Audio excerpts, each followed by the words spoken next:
not know where you're going or how to get there, but somehow you will end up right where you belong. Good morning, Honorable Vice Chancellor Sir, respected Director Sir, Principal Ma'am, Vice Principal Ma'am, valuable and respected guests, faculty members, dear participants, greetings of the day. I am Leslie Mary Thomas, lecturer, LCIT School of Pharmacy. Heartily welcome you all to the second International E-Symposium entitled Emerging Pharmacy for a Brighter Tomorrow. I'm glad to announce that we have received tremendous amount of registrations for the seminar from pharmacy students, researchers, industrialists, academicians, medical practitioners. Thank you all. It is the ritual in India to seek the blessings of Ma Saraswati, the goddess of knowledge, before starting any event. I hope may her blessings be with us. I shall now invite Ms. Bhagyashree Ma'am, Assistant Professor, LCIT School of Pharmacy, to welcome the esteemed guests and all the beautiful participants.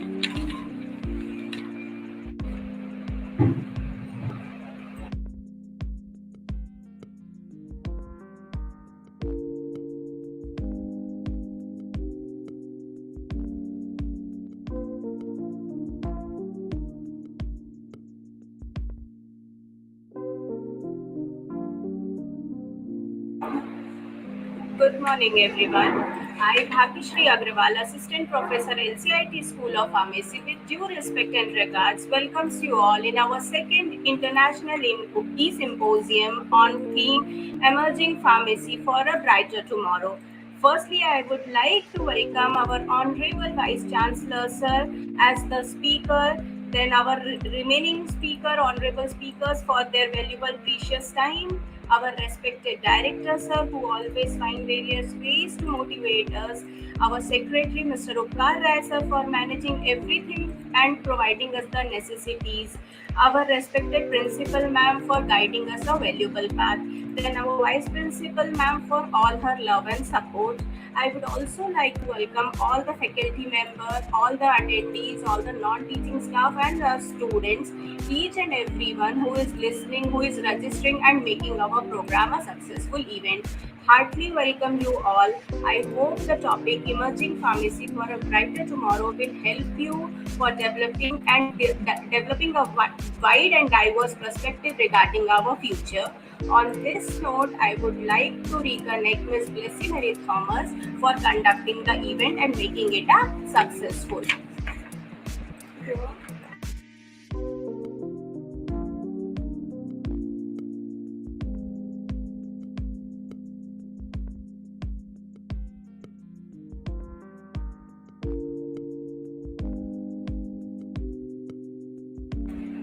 Let me introduce you all to our respected director, Dr. Piyush Pandey, sir. He has made an enriching career which has translated into creating new scientific concepts to innovative technology. He has been involved in coordination of multidisciplinary research, highly engaging teaching, and successful research as well as new institution building. Sir has worked as Government of India's regulator in Ministry of Environment and Forest. Sir completed his international doctoral fellowship abroad and got PhD degree in environmental chemistry in 1994. He is an internationally acknowledged environmental scientist and engineering solution provider who is active in the research areas which are pertinent to the environment and public health of Southeast Asia. Sir was awarded second PhD degree by IIM Indore. He has guided 16 PhDs, 21 master students, 27 PhD diploma theses. He is a prolific researcher who has conducted national and international projects. In institution building, he has been credited as the founder principal of BIT Raipur and founder faculty of BIT Bird. He played a pivotal role at BIT Bird from the beginning as lecturer to his last position as joint director. He has conducted and also is conducting major funded projects which are funded by Department of Science and Technology, New Delhi, AICT, and many prominent institutions. I humbly request him to address the participants. sir. Please. Thank you, Ms. Blessy Mary. Am I audible? Yes, sir, Yeah, you are. okay. Okay, so first of all, it's my proud privilege as a part of the LCIT Group of Institutions on behalf of the chairman, our vice chairman, secretary, principal, vice principal, and myself. I welcome our chief guest, first of all, our honorable and very loving vice chancellor, Mr. M.K. Verma ji over here, our Dr. M.K. Verma, who needs no introduction in Chhattisgarh, rather in India, and not only India, I must say internationally. He is such an esteemed and learned person, and it's really a matter of great pleasure for me to welcome him as our chief guest for today's function. And I'm sure that our institutions will continue to get the patronage and support from him like this in future also. So it's first of all, I'm very, very happy to have him as our chief guest over here. As far as the program is concerned, I'm again very happy that our School of Pharmacy is organizing this second international symposium on the emerging role of the pharmacy. We all know that India and the pharmaceutical industry of India is doing the wonders. If I'll say it is doing wonder, it will be no, atishokti kind of a thing, because we are doing such a great that we are providing more than 10% of the global pharma demand. Not only we are fulfilling our own demands, rather around 10% of the global pharma industry is being supplies are made by Indian pharmaceutical industry. And the Indian pharmaceutical industry is growing at a rate of around 13% every year. And it is estimated that by year of 2023-24, we would be creating around $60 billion total generation of the economic input, which our pharma industry is going to generate. And we also know that different states, particularly, for example, Gujarat is doing wonders in the field of pharmaceutical industry. Around 33% of the total turnover is being made by just a small state. And out of this, Gujarat is not a very big state. The population is small, around 62 million people are there. But out of those 62 million, around we can say 1 lakh people are working in the pharma industry only. And it is one of the major, employer also. Even students from our own Chhattisgarh institutions, they, get very good jobs over there. What is need is that India is doing very well. And in fact, we are providing the medicines from cancer treatment to the homeopathic treatment to the DNA-based research and the fine chemicals. Everything is being provided by India. India, in fact, America has become so much dependent that Donald Trump wanted to reduce these imports from India. But when he did so, the cost of the medicines and the various instruments got so high that ultimately he had to cut that particular step. So that way, pharmaceutical industry, pharmaceutical education, and our scientists have a great role to play, not only for our nation, but also for the whole world. So I'm sure that this kind of international symposium, which is focusing on the role of pharmaceutical education and pharmaceutical industry, I'm very sure that we'll be able to, give a direction to our students as well as the future budding entrepreneurs, so that our own state can come very forward. And I'm very sure that under the kind guidance of our learned Vice Chancellor and our very good faculty of the pharmacy over here, Principal Dr. Shruti Rathore, Vice Principal Madam Shubhi, and the entire team will be able to give very good education and also the ideas for the growth of the entrepreneurial skills in our students. That would be the desire. So I once again welcome the Vice Chancellor and give my best blessings to the whole program. Thank you.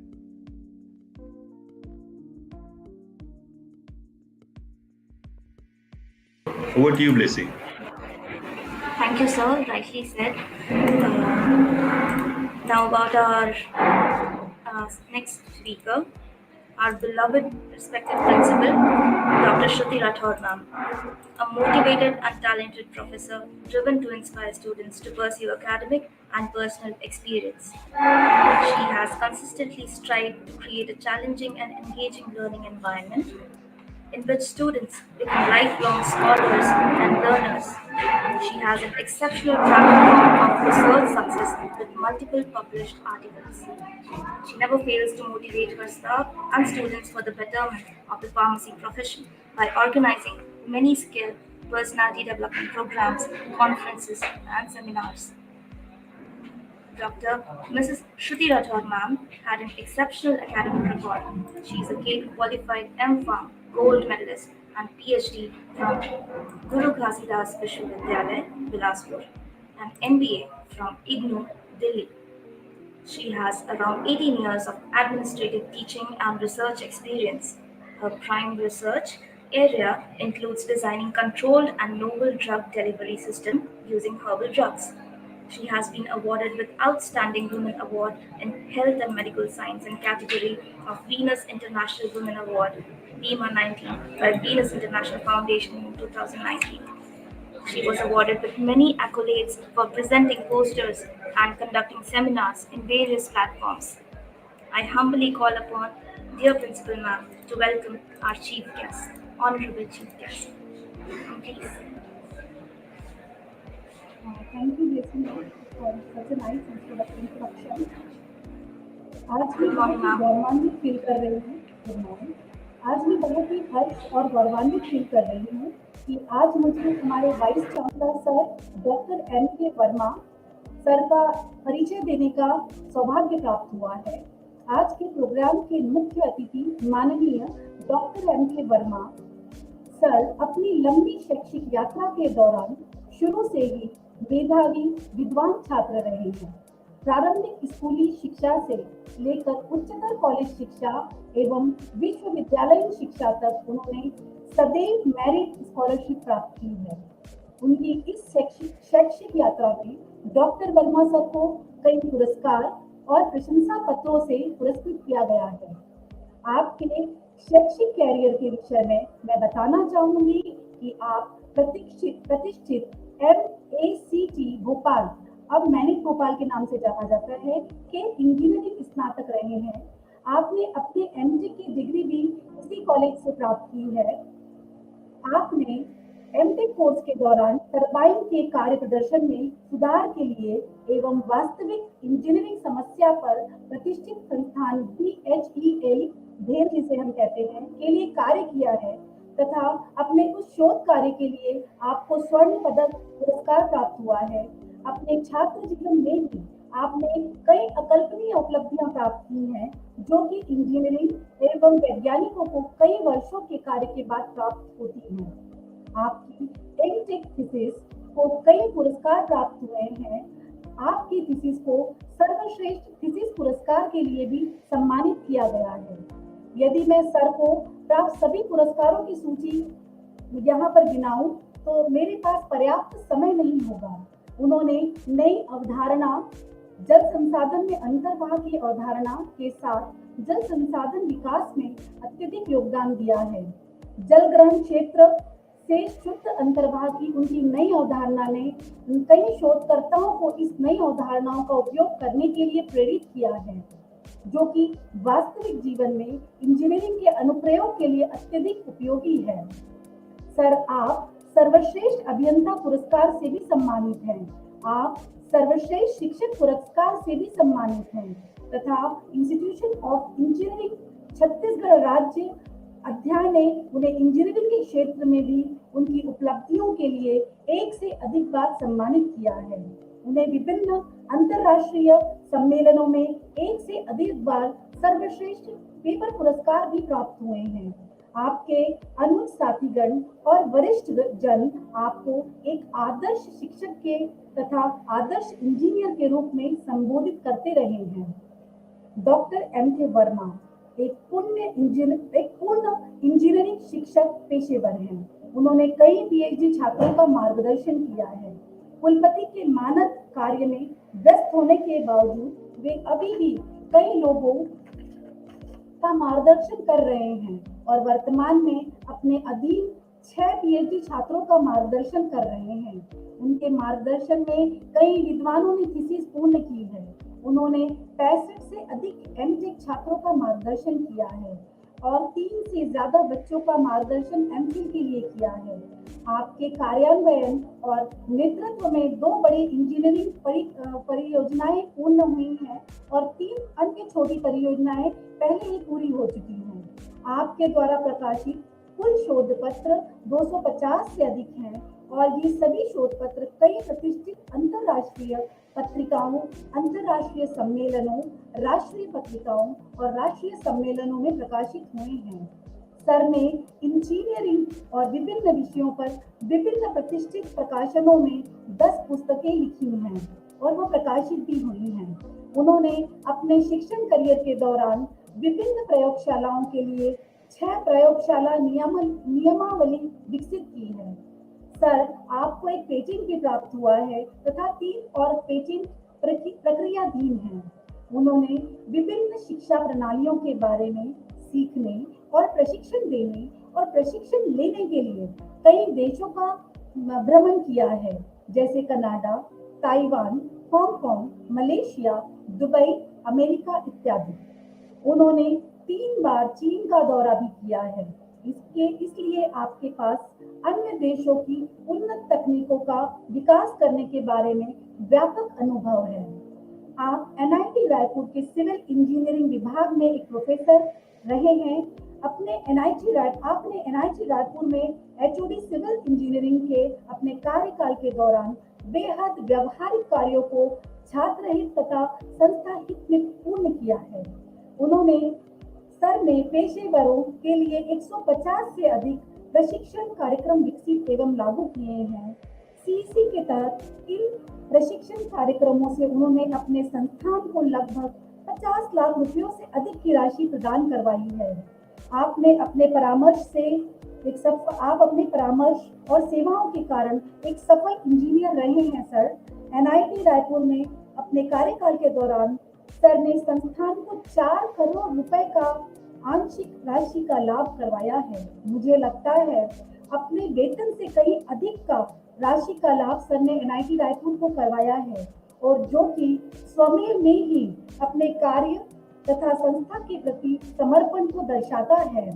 यह एक बड़ी उपलब्धि है, इसलिए मैंने sir को यहाँ पर आदर्श कहा है।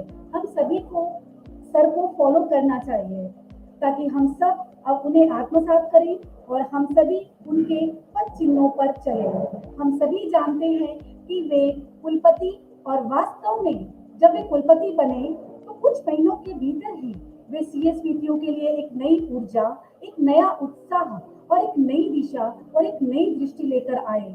इससे पहले अगर मैं सही ढंग से समझती हूँ तो सीएसवीटीयू केवल एक परीक्षा लेने और डिग्री प्रदान करने वाला निकाय था, परंतु सर के आने के बाद उनके नेतृत्व में मैंने सीएसवीटीयू को बदलते देखा और वो बहुत कुछ लाए।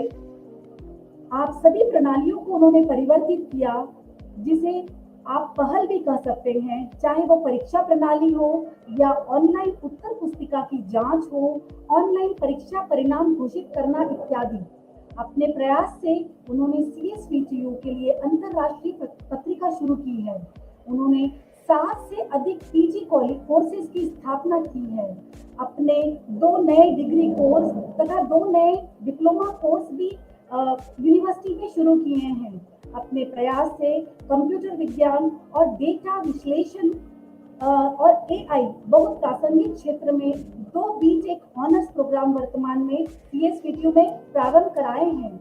आप जिस तरह का अकादमिक नेतृत्व प्रदान कर रहे हैं सर, वह दुर्लभ है और तकनीकी शिक्षा को आप जिस तरह की दिशा दे रहे हैं, जिससे हम सब प्रेरित होते रहे हैं और होते रहेंगे, आकांक्षा करते हैं आपके द्वारा हमेशा ही दिया जाएगा। कुलपति का पद संभालने के बाद सर ने जल विकास प्रकोष्ठ का भी शुरुआत किया है। आप राज्य स्तर पर, राष्ट्रीय स्तर पर कई समितियों के अध्यक्ष रहे हैं और अभी हैं भी। आप यूपीएससी, पीएससी कर्मचारी आयोग के पैनल का हिस्सा रहे हैं। आप राज्य तकनीकी समिति के समन्वयक रहे हैं। ग्रामीण जल आपूर्ति मिशन के लिए तथा प्रधानमंत्री ग्राम सड़क योजना के लिए गठित समितियों में भी आपने सेवा प्रदान की है तथा समन्वयक के रूप में कार्य करते रहे हैं आप sir.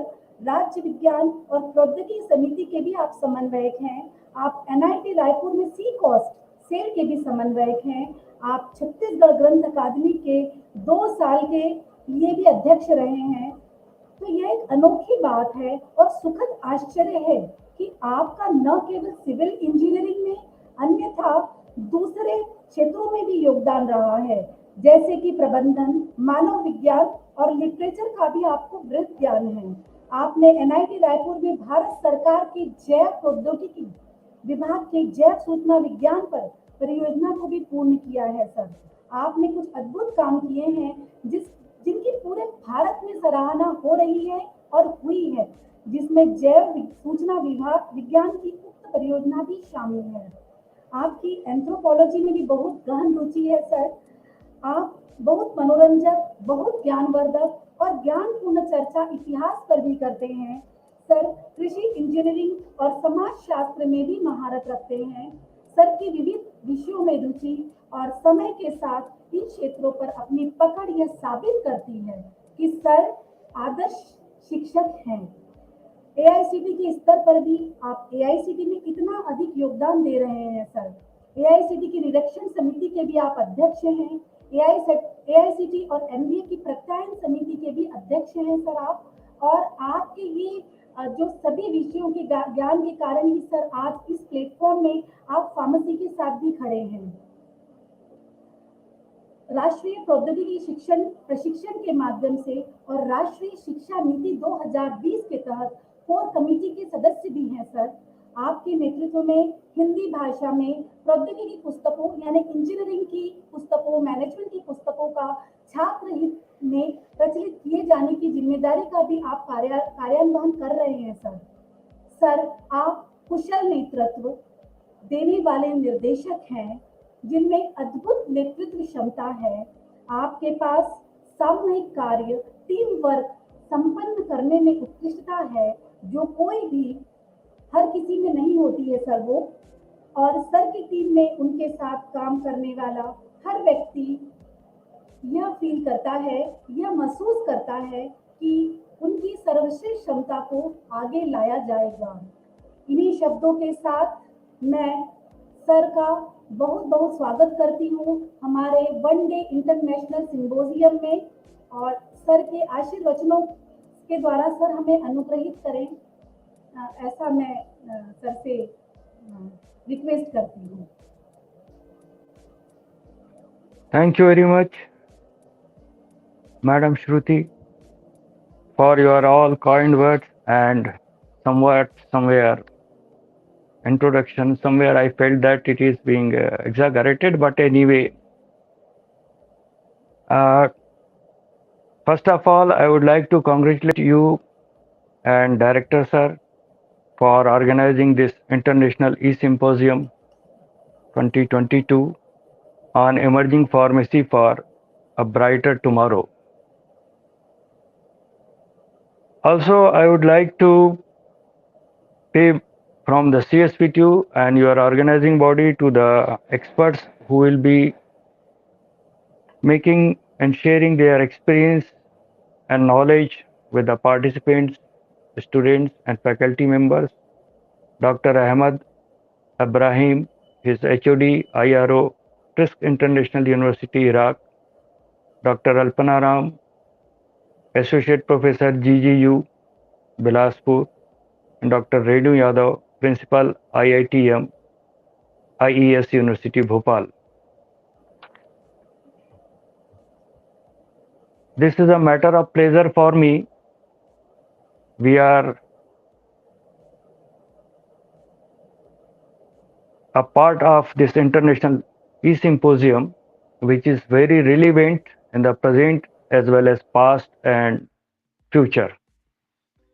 I will say in the present because we had seen the capabilities, contribution of our pharmacy wing, how these people has come up, how this scientist has come up, joined hand and put their all knowledge for developing vaccine against COVID-19.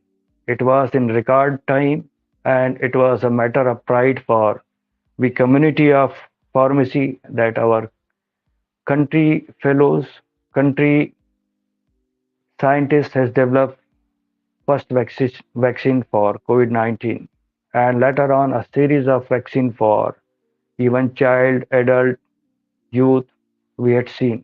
It is all the recent past and that is a matter of great pleasure as well as great pride to be an Indian, to be a part of pharmacy family all along with university and all along with our pharmacy departments.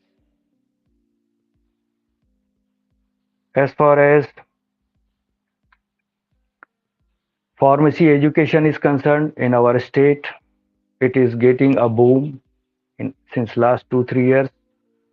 We are observing that number of institutes are opening a school of pharmacy in their colleges and certainly certain dedicated institutes for pharmacy has been started in our state under the CSV2.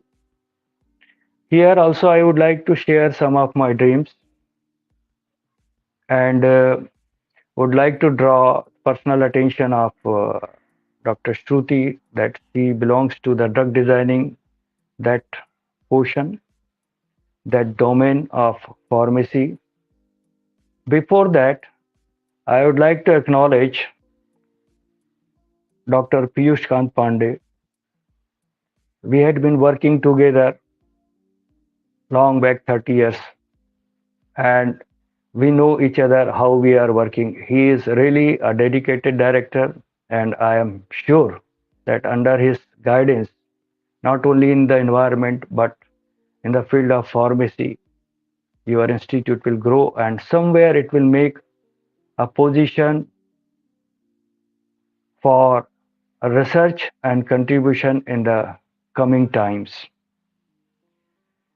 So, Madam Shruti, who is principal here, looking after principal and guiding to the whole institute, will be definitely working hard and bringing up some laurels in the field of research, particularly in the drug designing.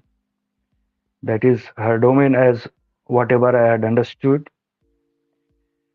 So we know that how we go for drug designing nowadays, we are having number of softwares. We are going to bring up active molecules for a particular disease. Then we are having NCBI, DDBJ, this type of database which is being maintained of all these active molecules and drug molecules. Then we apply Lipinski rules for developing any drug. We come up with active molecules of the drug. Then we go for Lipinski rule applied there, which says that for donor and acceptor molecules, not more than 5 hydrogen and 10 hydrogen bond should be there. Similarly, about the molecular mass also, it says that here about 500 Da, it should be there. Like that, partition coefficient that is defined by log P should not be greater than 5. All these criteria are there, which has been still used in the drug designing. Then also we go for, after developing this drug designing, drug molecule, we go for checking their ADMET properties. That means absorption, distribution, metabolism, excretion, and toxicity. Then we go for docking, and on the computer itself, we can see the efficacy of active molecules, and those active molecules can be accepted as drug, a development of drugs. This is how the basic process of our drug design is there, which is the need of present days as well. It will be a need of future also because we see these viruses are also taking place due to mutation. They are taking place new shape, new characteristics, and it is a continuous process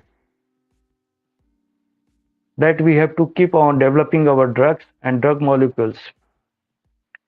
And I would like to draw the kind attention of your department and Madam Shruti that Chhattisgarh is very rich in natural drugs. A variety of natural drugs are there in the form of flora and fauna, and that is still a desert area where our pharmacy people can go and find out what are the active molecules and how we can make it use for the development of drug designing. Out of our long experiences, generation to generation, we use some Ayurvedic jadi booty and all other Ayurvedic plant-based medicines. So these are the area where you can focus, you can develop, and the traditional knowledge may be transformed into the modern knowledge and modern medicine and drug designing. I hope that definitely your institute, your department will be coming up with certain very important and milestone research in the drug development and design, apart from covering the pharmacy and its domain in general. Lastly, I would like to mention about your director, Dr. Piyush Pandey sir, that he has visited, I remember in the previous 88, 89, 89, 90 to Czechoslovakia for his research work. So I just wish to mention that you are having a complete guidance within your institute.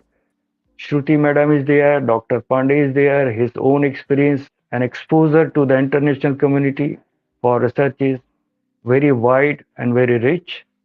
It is directly available over there at your institute with its facts and figures.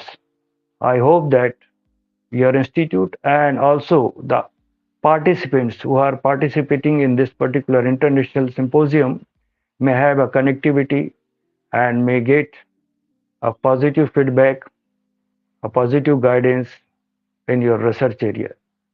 And as Vice Chancellor of the Technical University, I'll be the happiest person to see such type of milestone is being achieved by your institute and your faculty.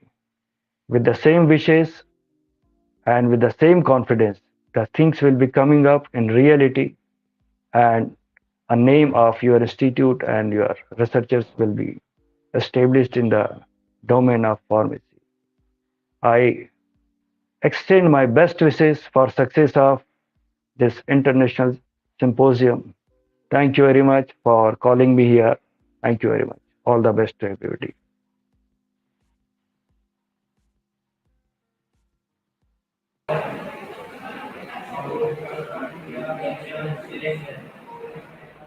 Thank you so much, sir, for your lovely wishes.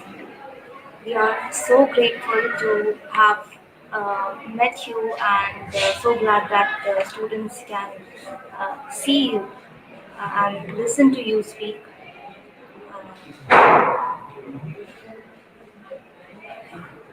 Ma'am, Shruti ma'am, are you trying to speak something? Hello, am I audible? Yes, ma'am. Yes, ma'am. Yes, ma'am, you are. NCIT school of pharmacy की तरफ से sir and NCIT group of institution की तरफ से आपको तहे दिल से हार्दिक रूप से बहुत सारा आभार सर कि आपने अपने व्यस्त कार्यक्रम से अपना बहुमूल्य समय हमारे लिए निकाला और आज आप यहाँ पर आए सर। और मैं पूरी कोशिश करूंगी कि कुछ न्यू ड्रग मॉलिक्यूल डिजाइन कर सकूं by using our natural resources जो भी छत्तीसगढ़ में अवेलेबल है sir. I will try definitely for that and I think आपका मार्गदर्शन और गाइडेंस और साथ में पीयूष सर का भी जो हमारे डायरेक्टर सर हैं उनका भी मिलेगा और हम अपने छत्तीसगढ़ का नाम रोशन कर पाएंगे नेशनल लेवल पे सर। तो यही आशा मैं आपसे रखती हूँ कि फ्यूचर में भी आपका मार्गदर्शन और आपका साथ हम लोगों को LCIT स्कूल ऑफ फार्मेसी को जरूर मिलेगा sir. So thank you very much sir for being with us. Thank you. With your great Thank you very much to everybody.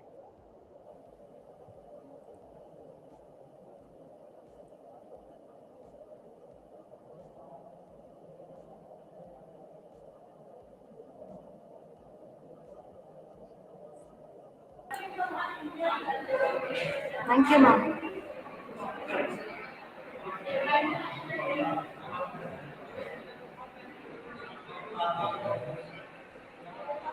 Ma'am,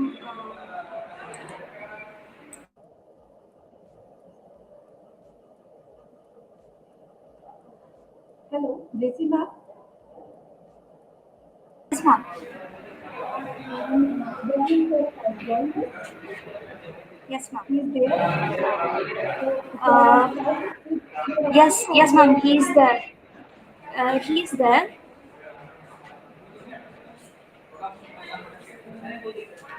shall I start with Doctor, introduction? Dr. Ahmed, sir, can you listen to us, sir? Are we audible to you? Good morning. Good morning, sir. Yes, ma'am. Now I would let's ask ma'am, our dear principal ma'am, to introduce our honorable chief guest, chief speaker, Dr. Ahmed H. Ibrahim, sir, to all the participants. Please. I feel privileged and honored to introduce you with special guest, who is the guest of honor for today's program, Dr. Ahmed H. Ibrahim, who has joined us from Iraq. Sir had obtained his bachelor's degree of science in biology from the University of Baghdad. He subsequently studied at the University of Science Malaysia, where he obtained MSc in cellular and molecular biology in 2010. And in 2015, Sir obtained PhD in molecular medicine pharmacology. Simultaneously, he cloned and characterized several genes like RNA helicase gene. Then he started his research at Iman Biodiscovery School of Pharmaceutical Sciences and University of Science Malaysia. Then he moved from transcriptional studies to cell signaling, molecular immunology, immunohistochemistry, and molecular pharmacology of neuroprotection, neurodegeneration sciences at the School of Advanced Medicine and Dental Sciences at University Sains Malaysia, Penang, Malaysia. He learned about molecular biology, molecular medicine for understanding the molecular basis in human health and drug discovery for the benefit. Currently, Sir is working as head of International Relation Office and academic teaching staff at Faculty of Pharmacy, TISHK International University. He has expertise on subjects like pharmacology, pharmaceutical industry, toxicology, molecular biology and biotechnology, and so on. He has supervised many undergraduates and postgraduate students and projects. Sir has completed 9 research projects having several international and national papers of repute. Sir has received certificate of appreciation from the Vice Chancellor of Zocco University during 2016-19. Sir has nominated as one of the top 100 researchers in the Public University of Kyrgyzstan region by the National University Ranking KRG. Sir has achieved the first place at Falling Balls Lab Irtel 2017 competition organized by German Academic Exchange Service DAT.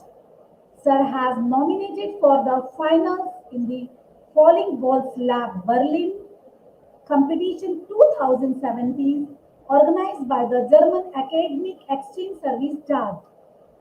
He received a certificate for the Pauline Walls Young Innovator of the 2017 in Berlin, Germany.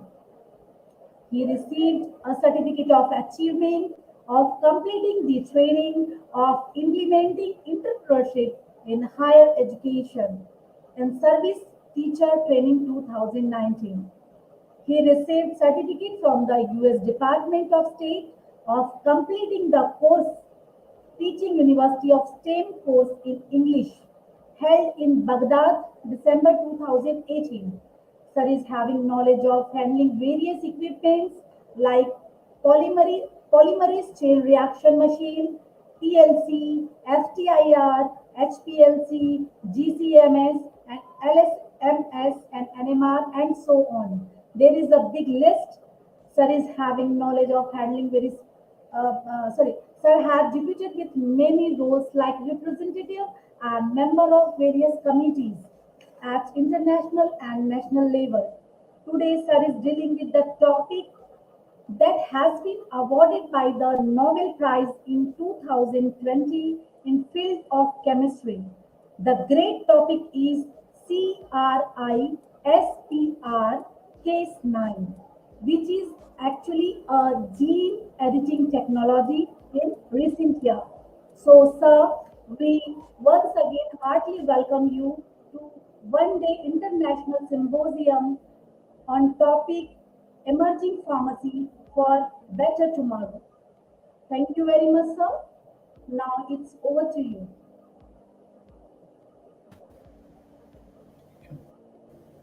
I'm sharing now. Okay.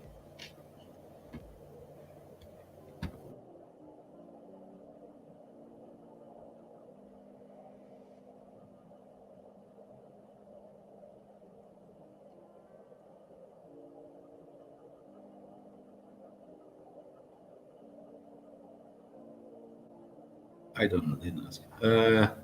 Good morning. Good morning, doctor. Thank you so much for the nice presentation. Actually, I'm Dr. Ibrahim. Enjoying this event, and really appreciate to having me with you. I don't know whether my slides arrived to you. Can you see my slides? No Can you slides see are my not slide? showing, sir. Huh? The slides? Slides are not showing. I cannot open. I'm trying to share the screen now. Okay, I will share the screen now. Okay. Is it now? Oh, can you see it? So it's yes, Can you now see it the is slides? visible, sir. You may please go ahead. Can you see the slides, doctor? Yes. Okay. Okay. Thank you so much. Our title today for the presentation will be CRISPR-Cas9 in between gene therapy and drug delivery. Introduction. So the clustered regularly interspaced short palindromic repeats, CRISPR, as you can see in the slides. And in 2020, Nobel Prize in Chemistry recognized by this topic for CRISPR-Cas9, super selective and precise gene editing tool. CRISPR-Cas9 has an obvious advantage in editing multiple genes in the same cell and present great potential in disease treatment and animal model construction. And this technology in recent years, CRISPR-Cas9 has been used to establish a series of rat model of drug metabolism and pharmacokinetics, DMPK, and gene knockout rats.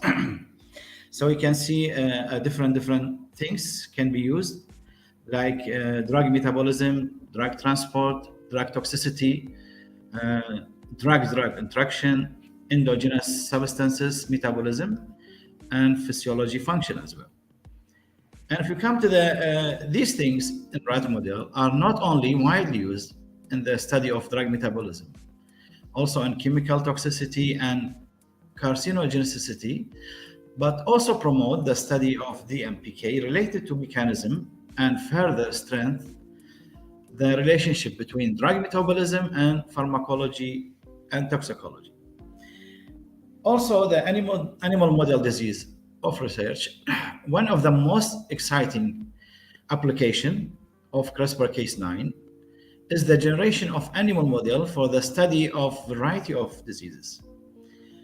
And we have like something direct injection of Cas9 mRNA and sgRNA for the gene editing of single cell embryo is a new method for rapid establishment of animal model. And this approach has been successfully applied to the generation of animal models such as mice, rat, monkeys, zebrafish, and cattle, as you can see in the image here, right?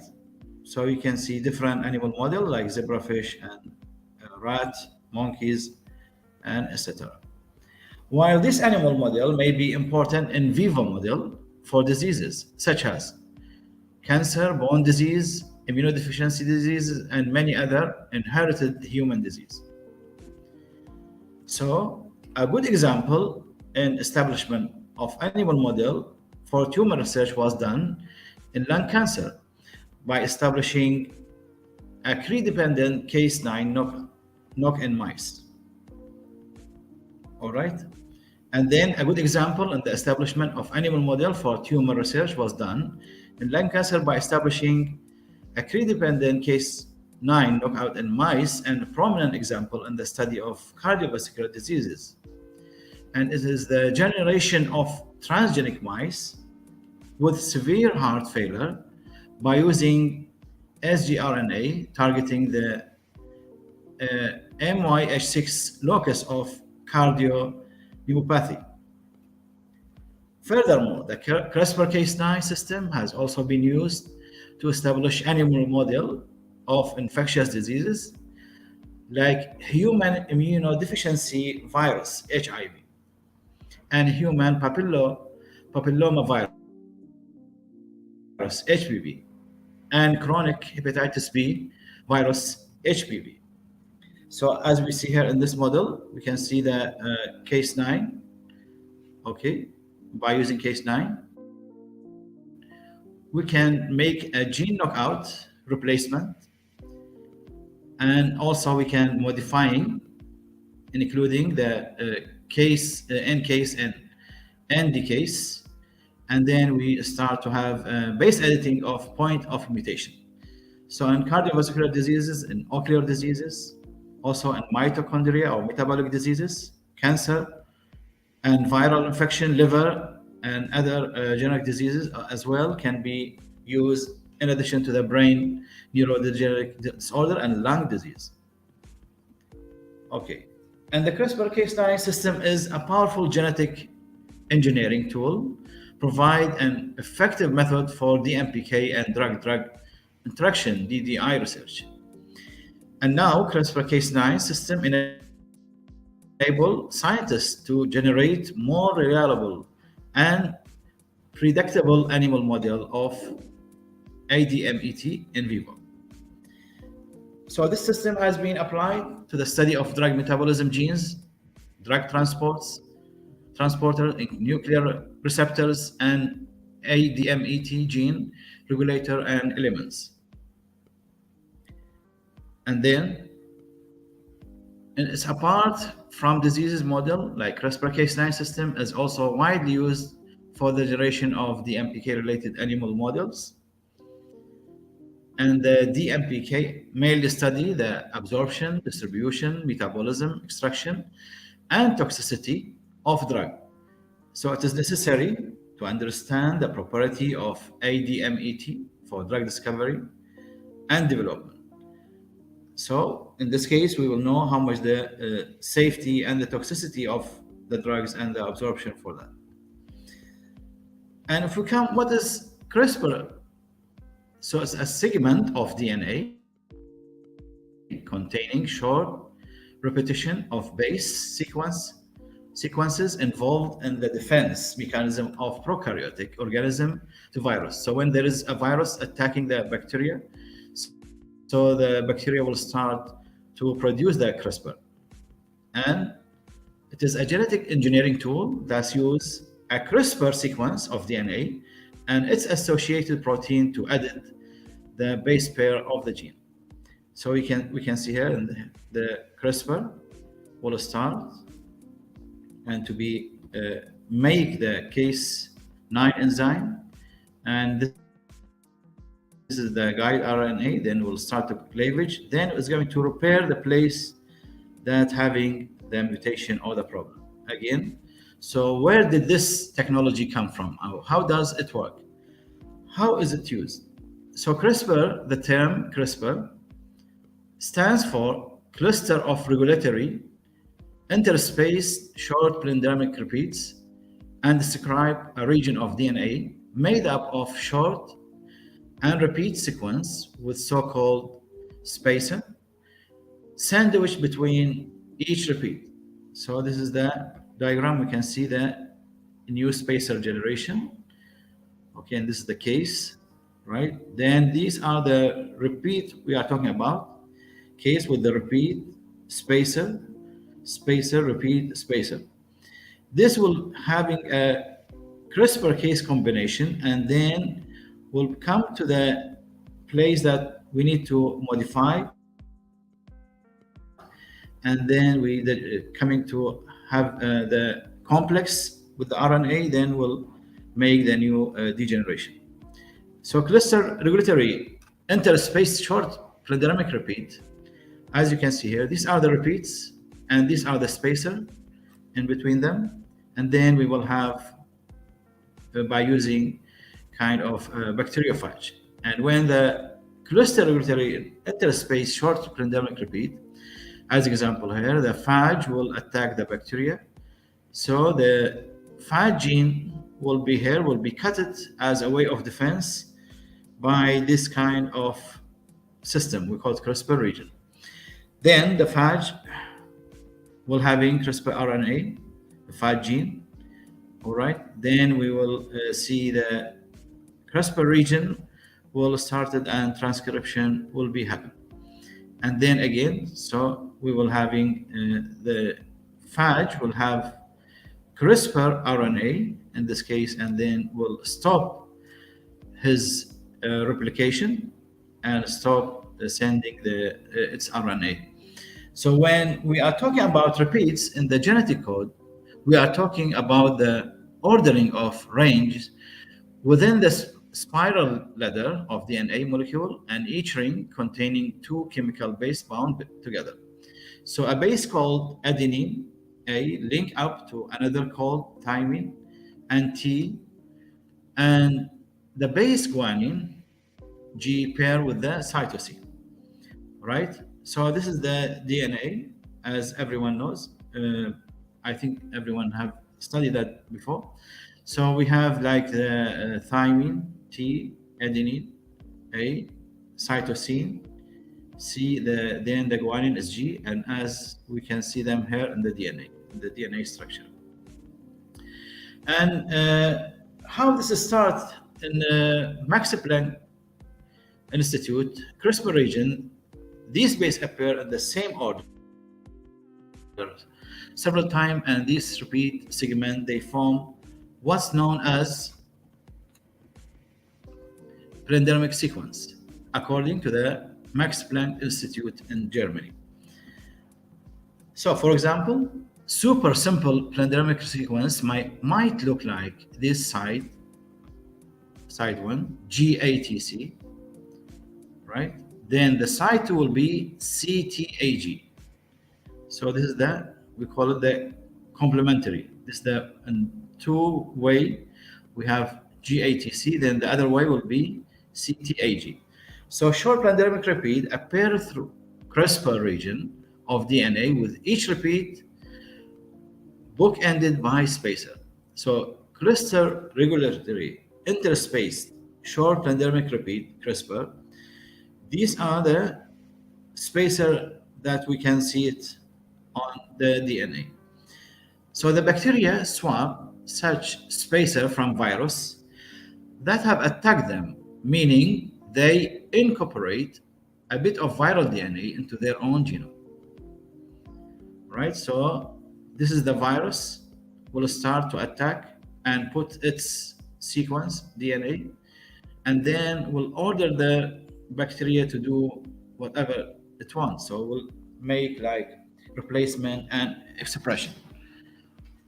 In this case, we can see the virus can having then the full shape of its after this attack of the DNA. So the bacteria will stop this kind of invasion by this spacer serve as a bank of memory which enable the bacteria to recognize the virus if they should ever attack again. Okay, and by using the CRISPR array, we're having a copy of that RNA from the virus and having on its repeat, spacer repeat. We call this by the CRISPR, and this is studied by CRISPR array. So this is the adaptation, then the cRNA biogenesis and processing will happening, and it's keeping inside the DNA of the bacteria. In this case, we call it pro cRNA. Then, if there's another time attack, is going to be cut it here and start to stop the virus by this way. So, if we call a palindromic like the word spacer, read the same forward as it is does backward. Similarly, in palindromic sequence based on one side of the DNA letter match those on the opposite side when you read them in opposite direction. So we have the palindromes, like we have racer. If we come again, you can see backward is the same reading. So palindrome is a word or phrase, verse of sentence that read the same forward or backward, the same meaning of the word palindromes. Then the RNA plus the protein case 9 will cut like a pair of scissors the DNA at the site, and ideally nowhere else. Will cut it on the place that can be matched according to the case 9 and use that scissor. You can see here. So the CRISPR case 9 double RNA guide the DNA cutting enzyme. Then the target DNA recognize the site, then we'll cut the DNA in these sites, in both sides, like the forward and the backward can be cut from them. Okay, so this is the how it's happening, and then the at the end will be join the tracer of the RNA. So once the DNA is cut, the cell's naturally repair mechanism kick and work to piece the DNA back together. And at this point, editing or edits can be made to the genome. So we can see this is the CRISPR, all right? And in two ways can cut the DNA, in forward and in the backward at the same time. And according to the Huntington Outreach Project at Stanford University, one repair method involving gluing the two cuts back together. And this method, known as non-homologous end joining, tends to introduce error where nucleotides are accidentally inserted or deleted, resulting in mutation that could disrupt the gene. And then, in the second method, the break is fixed by filling in the gap with the sequence of nucleotides.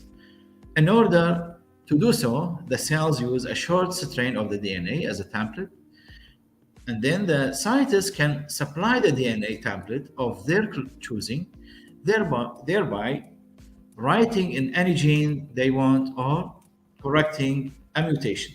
As you can see here, if there is anything, we can use that part that having mutation cut it, then we use and remove it. All right, then we add the gene in the the sequence that we need, the nucleotide that we need to correct that gene. So as example, we have the polymerase add incorrect nucleotide to the new strain of the DNA. This is happening as a mutation. So it also can be, again, be replaced, detect, and mispair. Then the team will come and then correct that place if we need that. So Rodolphe Barango and its team of research at Dansco, a food ingredient company, first demonstrate this process experimentally. And then in 2007, paper published in the Journal of Science, the researcher used Streptococcus thermophilus bacteria, which are commonly found in yogurt and other dairy cultures, as their model, according to Joint Genome Institute, part of the US Department of Energy. They used this technique in 2007. Also, the team manipulate the spacer by removing them and inserting new viral DNA sequence in their place. Right? So this is what's happening. They change this part and they put the part that we want to know as a case 9 or as a cousin. In this way, the researchers were able to alter the bacteria resistant to an attack by specific virus, confirming CRISPR role in the regulating bacterial immunity. So this is what happened. So this is the virus. Then, by using case 9, become resistant to this kind of virus. And the cross-regulatory interspace short palindromic repeat associated protein 9, case 9 system, has emerged as one of the most revolutionary biological tools in recent years. So this is the genome editing. We are going to target this sequence, and the case 9 with its cassette will start, and cleavage will be happen. Then cut the DNA in two sides of the target DNA, then will be again completed by the insertion. And again, we have a programmable nucleus in 10 double strain break with non-homologous end joining. Okay, then we have the donor template, and this will be replaced on this place to precise the gene and make the correction of it. Also, we can see in this image when the transformative genome began. So the bacteria cell, this is the bacteria cell, and this is the virus attacking the bacteria. And then we're having the immune system and bacteria will start to defend itself.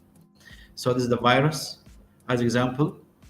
And previously, when we are studying the genomic and the genes and the DNA, we're talking about the RNA. So usually everyone knows that the DNA will be RNA, then translated to the protein. But during my bachelor degree, when I was studying, so we remember, this is RNA is a cousin of DNA. It's not that big affecting have, but now we can see it's having a very big affecting from this technology. While the CRISPR-Cas system, adaptive antiviral immunity, we see here the virus start to attack, and then the integration happening. And while the CRISPR-associated case 9 start to attack the virus RNA, right? And this is how it's happening: pre-cRNA, then expression happening.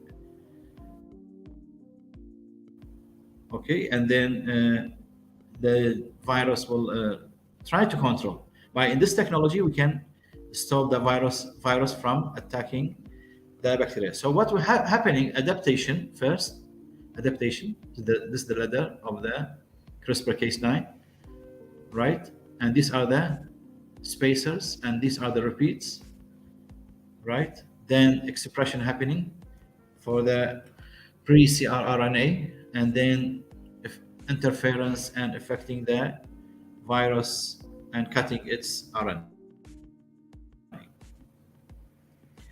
again, so the double RNA guided DNA cutting enzyme, we can see the target DNA can be cut, as you can see here, by this technology from the both side, right? Then the cassette come and start to make the new information or the mutation. So what's the function of the CRISPR Cas9? If we come to CRISPR, opportunity and challenges, and research, publication, agricultural biomedicine. So CRISPR, by you can see it by baby snail here.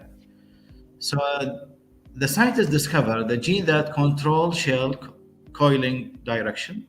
You can see to the left side the baby snail having coiling the shell of it.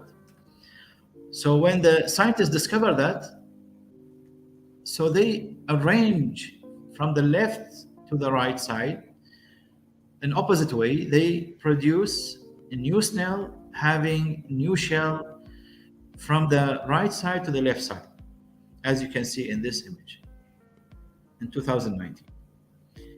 And also maybe in stopping the mosquito like malaria or like East Aegypti or any type of mosquito. So usually the normal inheritance altered gene does not separate, and then this will arrive to the gene is almost inherited. But when we produce like kind of mosquito without the gene that can produce, and then they will become sterile kind of mosquito, and then will stop its inheritance. This is a way of defense and stopping diseases in this way. So you can see here mosquito with gene drive and having match with the white type mosquito by mating. Then the gene drive chromosome with the wild type chromosome being editing here, right? So we're going to cut that and repair it, and then we have new two genes drive that stop the reproducing the new mosquitoes. Also in agriculture, enhancing the crop, so the cell we can produce from this plant of tomato, as example. You can see the tomato in the place that can be with the low water place, or in the place not in having a very good farm soil. So we can produce by using the new gene in the plant, so can produce more one tomato in the stem of it. So at the end, instead of getting 1 kg from the plant, we can maybe get 4 or 5 kg from the same plant. Also, in improving this kind of mushroom, everyone I think love pizza and mushroom pizza. So we can see here it's more white and can stay longer time without being contaminated with the fungi or something else. Can be resistant for fungi as well. So this is also gene editing CRISPR mushroom escape in US regulation. Actually, in America, they are allowing to use the CRISPR Cas9 to do in agriculture, but maybe in Europe they don't allow that until now. They have some different regulation. So what is genetically modified crop in Europe ruling sows confusion, and maybe until now they have some regulation not to use it in the crop things. While if we come to the science here, we can use like nude mice. We can produce a nude mice without fur, or so you can see in this image also the mice here. Or maybe you can change the color of the babies, or maybe the vision is for blindness will be better, no blindness, low risk of Alzheimer, breast cancer, stroke, and other diseases. And we have example here, like in our blood, there's a kind of system, we call it the transferring the oxygen by RBCs. So by using the red blood cells, okay, we can get enough oxygen. But in some diseases like sickle cell anemia, the shape of the RBC being changed because of the mutation, because of one gene, one nucleotide being changed. So we know H3 nucleotide become new one amino acid, mean 3 nucleotide, one amino acid. Like here we have GAG will be glue. So when sickle cell anemia, the T changed to U, you can see here, right? The mutation, A become U, and the mutation, valine happening. When this protein be mutated, the shape of RBC like a sickle become like a sickle cell. And this will be blocked here and having a big problem during the blood vessels. So in letter hemoglobin protein function, you can see the DNA, RNA protein. So this mutation happening, this normal glutamic acid will become valine here, mutation on the sickle cell anemia. And one of the patient, he went to the lab and to see how this experiment can be done. And then he joined, I think in Australia, and they are start to mix the cell with the CRISPR-Cas9.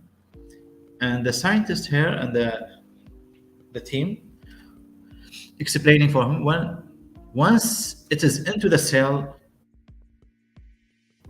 it's not started the editing process, and then we can see what will happen after that. So we'll start the reaction when being in the blood, and this is, you see that they took his blood and do the experiment, and he was trying to see under the microscope, and then he really saw the changes of the sickle cell and of RBCs changed, almost changed to the normal things. So this is the how can make it grow and does appear. And this is being published and having like a prudent path forward of the genomic engineering and germline gene modification by using CRISPR-Cas9 and manipulate the genome in urgently needed. 2015. So where did this technology come from? How does it work? How it's used treatment of sickle cell anemia, right? Understand the DNA repair in the space. So you can see here the nucleus, a protein that cuts the nucleic acid, sorry. And then Cas9 make a double strand break, right? You can see here double strand break. And then the CRISPR-Cas9 gene editing tool will start to the double strand break, and then we'll repair it and knock out the disrupted gene, and then get a normal one by using this repair. You can see here also the DNA using the template, the instruction, and then we can see from the sickle cell anemia, the AT being changed, right? This is the normal allele, while the sickle having T instead of A. You see the difference between the both. And this is before the chemotherapy. Then will be Cas9 will start, and then start to stop the anemia, especially on the patient like fetal hemoglobin and beta hemoglobin. And again, so the harvest the bone marrow stem cell, okay, before chemotherapy. Then again, by using this technology, CRISPR-Cas9, and by using the genome editing, will implement and edit stem cell in the patient, and then put it back after the chemotherapy. So how does Cas9 protect bacteria from bacteriophage? We have extraction enzyme, and then CRISPR-Cas9, and the CRISPR-Cas9 kit tracer RNA, cRNA, and PAM site will be started. And this is, we call the 3D printed model of the case 9. And what happened after the cut, this will be from the NHEG, non-homologous end joining, and then the HDR homologous direct will be repaired that. So we can see here the segment of bacteriophage DNA will start, and then bacteria will stop that by using the CRISPR Cas9 and by the expression for the locus gene, right? And we see the repair happening again. And this is also the silencing. So bind the PAM sequence and the DNA viral.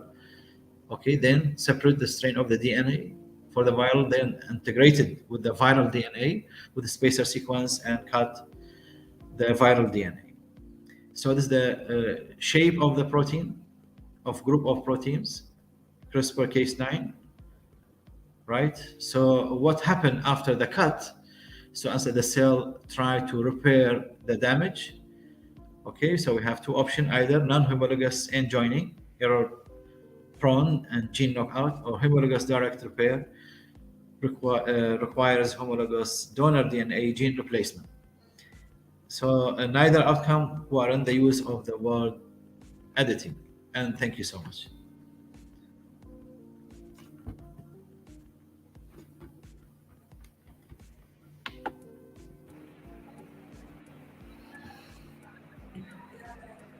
Thank you, Dr. Ahmed, sir. So we have few questions from student. Only one question. Yeah, sure. It read like this. So why cannot we try gene mutation technique for the treatment of some genetic diseases like hemophilia? So I think the students wants to know how this CRISPR-Cas9 gene technology is applied for treatment of hemophilia, sir. Yeah, actually, it's the same idea for the sickle cell anemia, hemophilia also, but this is just started. So there is a lot of experiment having successful. In 2012, they start with the sickle cell anemia, and they success, and it's going also used for different things. So maybe in the near future, we're having also, I mean, a way to stop the hemophilia as well, not only sickle cell. It's In the same, lovely to see the wide applications, sir. Now, the wonderful presentations, I must say. I call upon Dr. Shruti ma'am to thank you. Ma'am, Thank you very much, sir. thank you so much. Thank you very much, Ibrahim, sir, for your wonderful presentation and enlightening us with Thank you so your much. knowledge and sharing various informative facts about the gene editing technology. What is Sure. CRISPR Cas9, how it is versatile genetic tool for all of us, CRISPR's opportunity and challenges, what it is facing, and usability of this particular technology in agriculture for enhancing the crop yield, and chemotherapy, how it can be used for the chemotherapy and sickle cell anemia. So, sir, your presentation was superb, really. And I think you will be in cooperation and we will be in be touch with us in future also. And thank you very much to you for giving your precious time. I'm ready. In I'm spite ready. of your busy schedule, you had given Thank you so consent to much. be here. And I'm really thankful to you, sir. Thank you so much. You are most welcome. Thank you so much. Thank you. For any cooperation, I'm ready, actually. Thank you so much. thank you, Most sir. welcome. Thank you, ma'am. Thank you. Dear listeners, with immense pleasure, now I welcome our second guest of honor, Dr. Alpana Ramadan, who is an associate professor pharmaceutics in Department of Pharmacy, Guru Ghasidas Vishwavidyalaya, Bilaspur. She has 32 years of teaching experience along with 22 years of research work. Ma'am is an outstanding alumni of Dr. Hari Singh Kaur University, Sagar. She has completed her masters in pharmaceutics from them. She was awarded her PhD from University of Rajasthan, Jaipur, and also Diploma in Marketing Management from IGNOU, New Delhi. She holds position of influence in various prestigious institutions. She has about 65 research publications in many international and national journals and has her books published by eminent publishing houses from domestic and foreign ranks. She is an active member of the Indian Pharmacological Society (IPS), life member of the Association of Pharmaceutical Teachers of India (APTI). I must say that she has her paper presented in more than 40 national and international conferences until now. And she has been awarded for Best Papers, Distinguished Woman of the Year 2019, awarded by Venus International Foundation, Chennai. Isn't it marvelous to have an inspirational person with us to show us the path and guide us to better our profession? I now welcome Dr. Alpana Ramadan.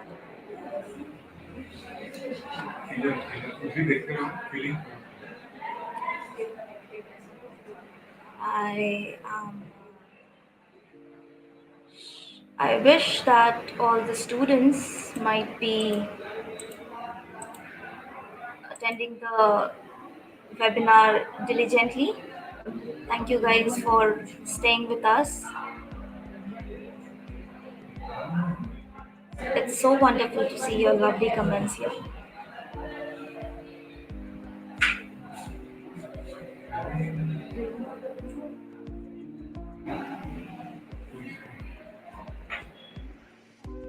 Due to a little bit of technical difficulty, we have lost connection with mom. She shall be here soon.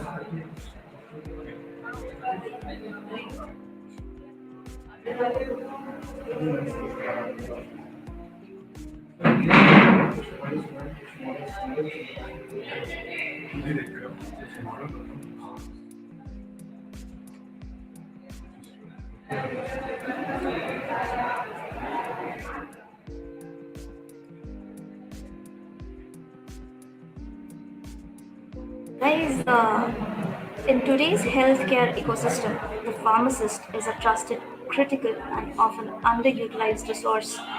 As the pharmacy industry increases its use of enabling technologies, pharmacists may find themselves at a professional crossroads, either grow their role's scope and value or face potential disintermediation, especially in a state like Chhattisgarh, where we are still lagging behind. We need to have more such conferences and webinars so that we can share knowledge, discuss on what's going on around us, isn't it? So I'm so glad that we were able to organize this meeting, this webinar. It's such a nice gesture, a nice step by our respected principal ma'am and respected director sir and everybody to organize such a webinar. I really hope that we all learn something from this webinar.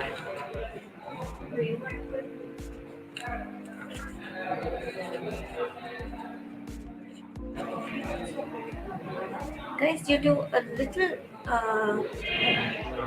change of plan, uh, we don't find ma'am here, right? So soon she'll be here, but let me introduce you to our next uh, guest of honor. Let me introduce Dr. Renu Yadava. She is the principal, IITM, Department of Pharmacy, IES University, ex-dean and professor, mother, researcher, social worker, or a beauty queen. She is blessed with the right blend of beauty, glamour, style, talent, and intellect. She inspires all the people around her. She believes being optimist and humble is the mantra of her success and life. She has a brilliant academic and research profile.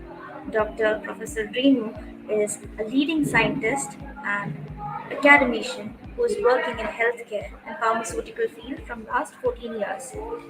Her research expertise includes herbal formulation development, phytochemistry, and pharmacological screening of herbals. As her contribution in pharmaceutical research, she authored 4 books and more than 35 research articles published in reputed journals. She is member of many professional bodies, academic council, and board of studies in university, and an editorial board member of many journals of high repute. She has guided postgraduates and PhD research scholars for their research projects. She has lectured worldwide as invited speaker in many national and international conferences. Her awards and honors in the field of research and education are on her name. She is favorite teacher, inspiration, and role model of her students. She is an all-rounder in total guys. Let's listen to her now without any more delay, right? Dr. Renu ma'am, please. Good afternoon, ma'am. Thanks a lot. Thanks a lot, Ms. Thomas, for such a lovely introduction. Thanks a lot once again. And Thank you, ma'am. thank you. My regards to chief guest of the event for today, Dr. M.K. Sharma ji, Vice Chancellor, CS VTU, Bhilai, Chhattisgarh. Guest of honor, Dr. Ahmad H. Ibrahim ji, HOD, University, Iraq. Dr. Alpana Ramadan, ex-HOD, Guru Ghasidas University, Bilaspur.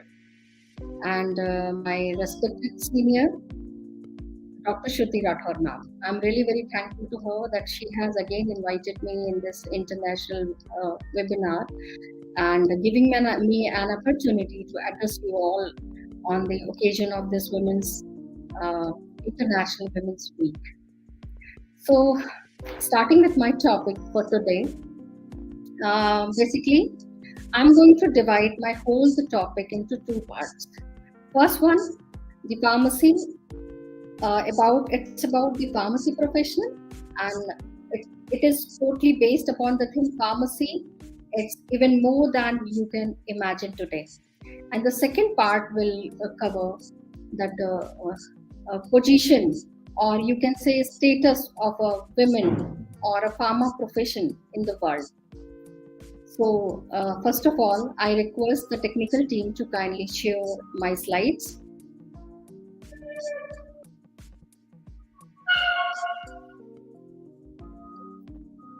I request technical team to please kindly share my slides. Shall be here, ma'am. It won't take much time.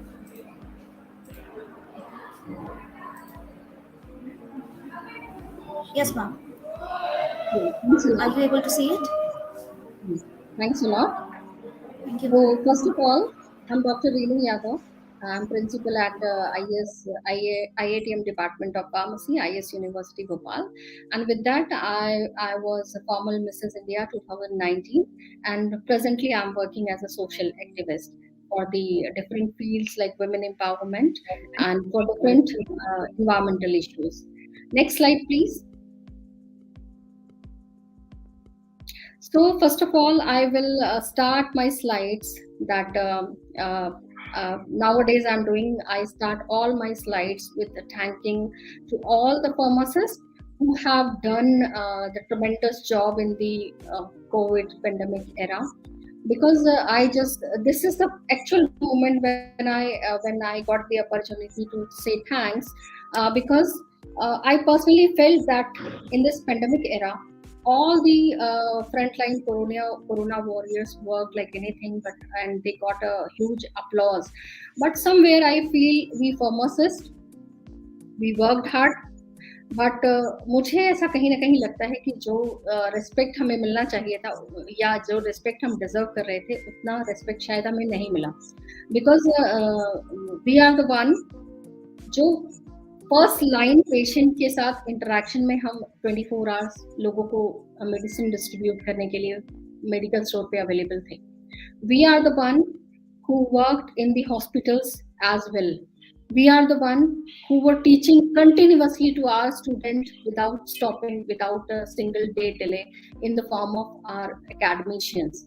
We are the one who were producing the medicine in the factory or in the company 24/7. हमारा process कभी भी रुका नहीं. So a huge applause and a huge salute to all those pharmacists who worked tremendously in the COVID pandemic. Next slide, please. So basically, the first part of my presentation includes pharmacy. It's even more than you can imagine today, because I personally feel pharmacy is a blend of different kind of sciences, and we pharmacists are dealing in different fields today.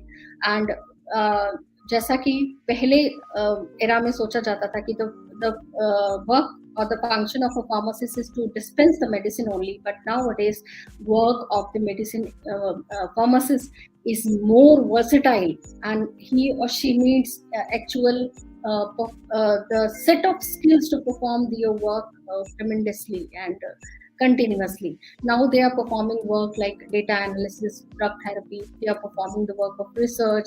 We are continuously providing education and the drug review processes, patient screening, PPE preservation, drug information, patient rounds. We all did during the pandemic time as well. Next slide, please. So these are the set of photographs which I collected from the internet, which is showing how we pharmacists were continuously working during the corona pandemic. Hats off to all the pharmacists. Next slide, please. Next slide. Okay, so with this, as I told you that the pharmacy, it's even more than we are imagining today. As a very visionary person once said that I realize pharma is a noble profession. I will always apply science and technology in pharmaceutical work. I realize that the pharmacy can provide cost-effective pure drugs and medicine to the people. While I'm working in a pharmacy, from design to formulation, development, testing, quality control, and marketing, I realize any flaw knowingly or unknowingly will result into the loss of human life. I love my pharmacy profession, and I consider it as honor to work as a pharmacist. May God help me to serve the humanity. This few lines were said by former President of India, Dr. APJ Abdul Kalam. So I completely support his words that we pharmacists are somewhere, somehow responsible for the human life. As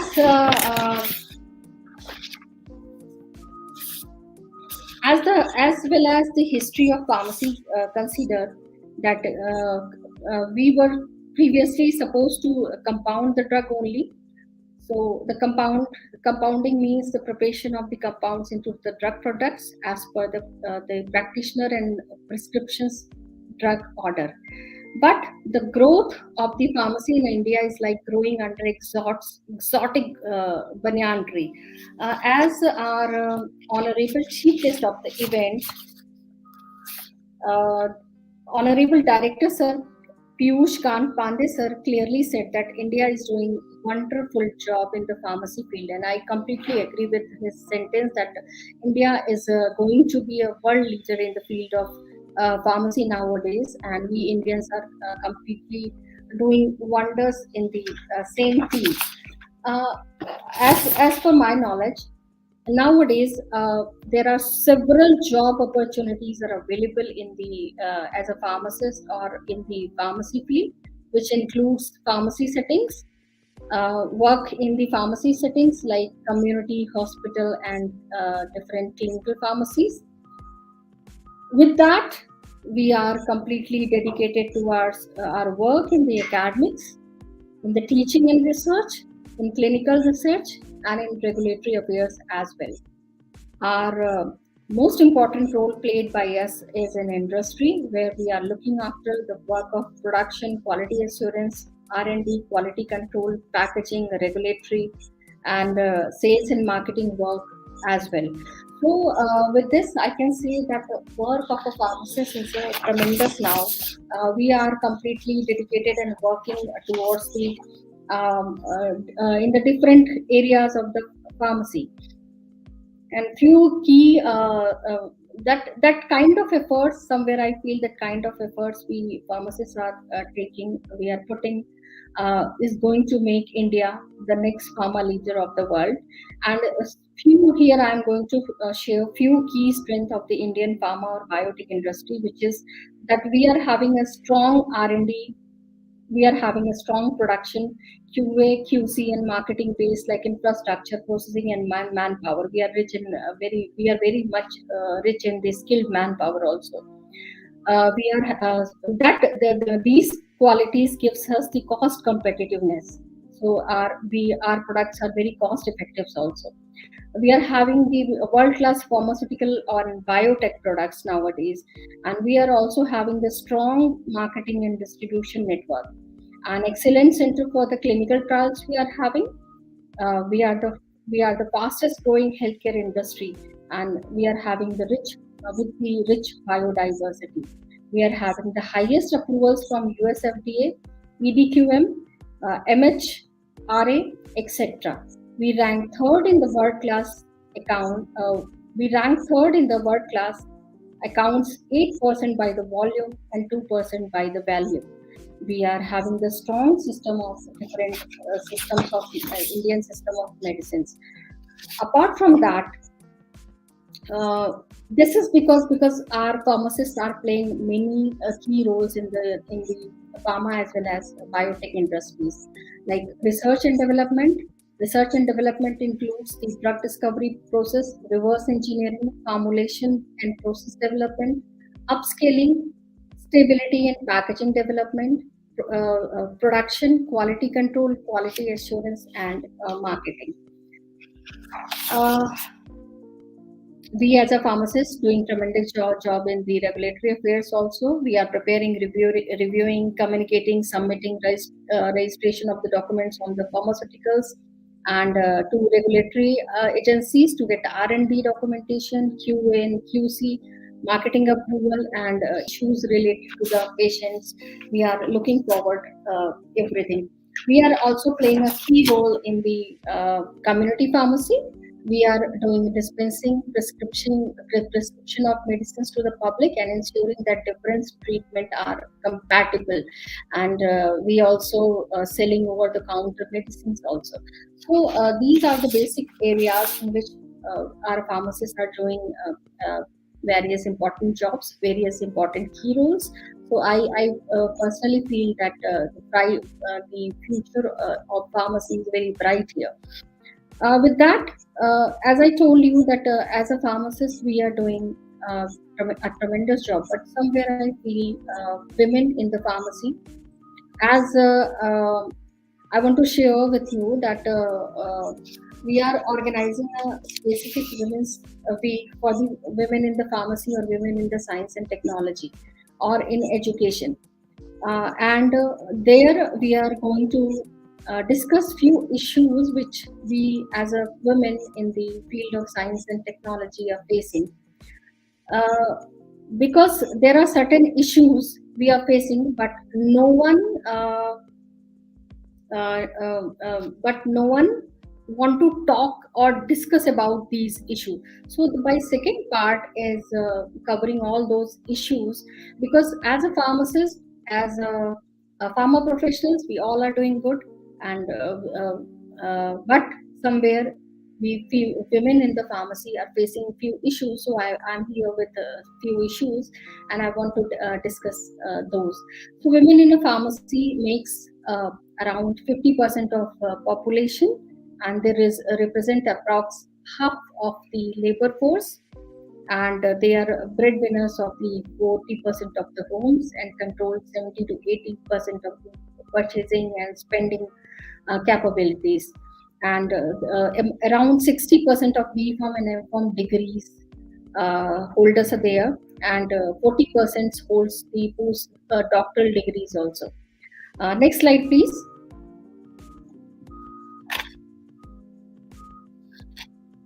Next slide, please.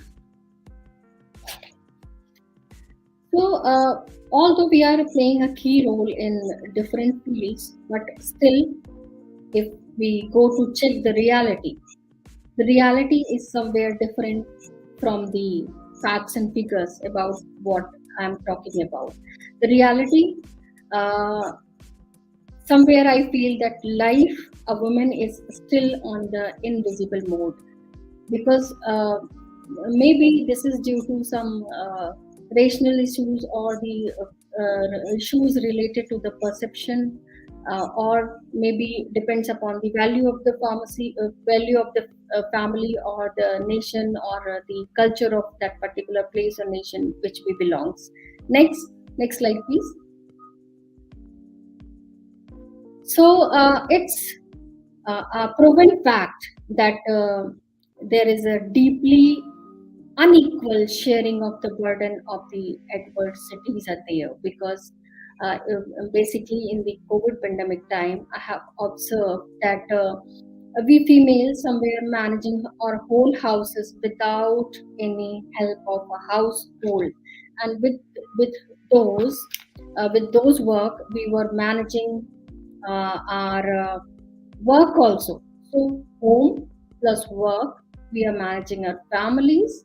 So, and if I compare our work with the male in our house, so I completely feel there must be half. मुझे ऐसा लगता है कि अगर हम mail के एक function से एक फीमेल का काम अगर कंपेयर करें, तो मुझे कहीं ना कहीं 50% का डिफरेंस जरूर नजर आता है. And we are somewhere we ourselves are responsible for this, because our mental setup never allows us कि हम लोग फैमिली की रिस्पॉन्सिबिलिटीज को कहीं पीछे छोड़ें. Next slide please. So women as a worldwide workers, if I compare the data, women do more than 67% of hours of the work, earn only 10% of the world's income, and own only 1% of properties. They are around $11 million represent invisible contribution of women, and women are paid 30 to 40% less than compared to men for the same work. 60 to 80% of food in developing countries is produced by women, and women holds between 10 to 20% managerial and administrative jobs. I personally feel if I compare the data, I can see cone-like structure.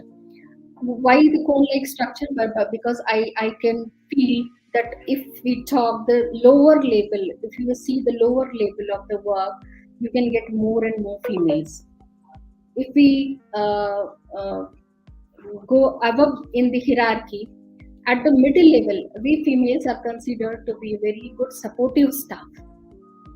So अगर मैं middle level hierarchy की देखूँ, वहाँ पर 40 to 50% female are working at middle level in any organization, because we are all also considered as, we in fact always considered as we are good into the good for the supporting the male as a leader. But if I talk about the top position, only 1, 2 or 3% leadership positions are fulfilled by or are grasped by the female. So we can clearly see with that hierarchy structure, with that percentage, with this study of that percentage, only 3 to 4% females are at leading position. So this clearly shows that we are never considered as a good leader for any organization, rather than being working as a supportive staff. Next one, please. And this is a proven fact that with those kind of stress, women and if I talk about women and their mental health, we are 2x in comparison to male. More women attempt suicide than males. 3x we are having the problems of anxiety or anorexia. 1.1 upon a 12 women will develop alcohol dependency in their lives, and 2x in comparison to male develops depression. 2x as likely to the male suffers from the anxiety disorders. 2x more likely in comparison to male having post traumatic stress disorders. So we are somewhere these kind of stress leads us for the poor mental health also. Next.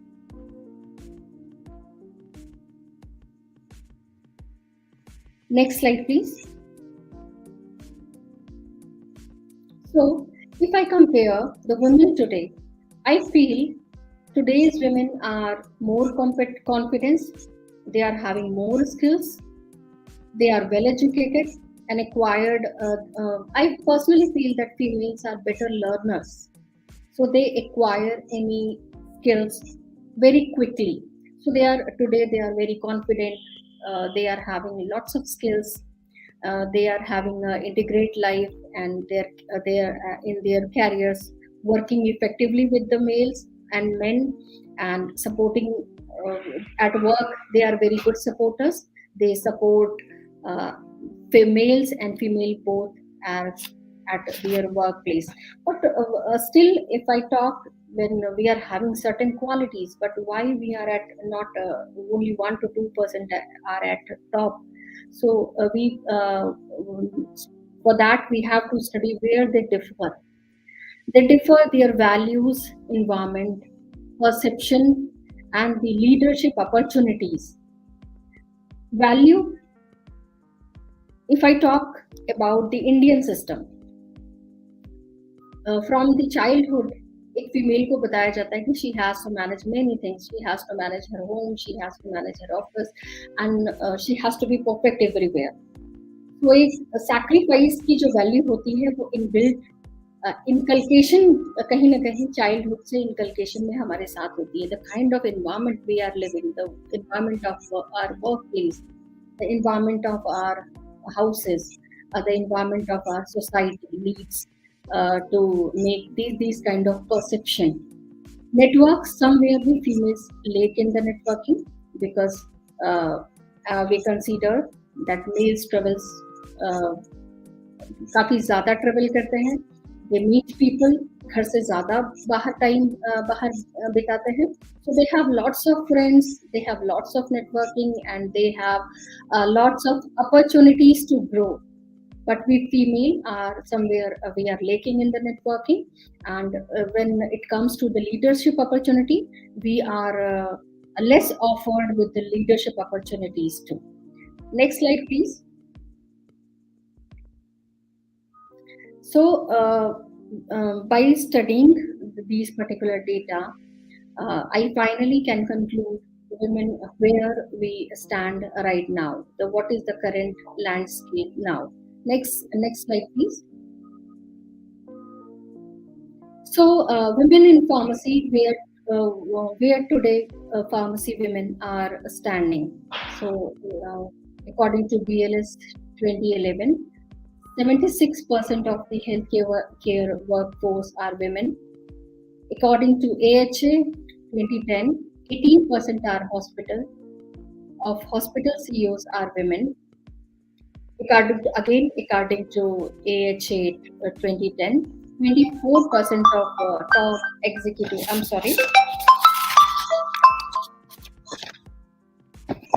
24% of top executives are women. 12% of women executives are CEOs, and 71% of middle-level leadership positions are women. So we can, with these data, we can clearly compare that 71% is a huge amount. So 71% of the females are at the leadership are as mid-level position. So this clearly shows that we females are considered good for the mid-level positions, but not for the top or at the leadership positions. Next slide, please.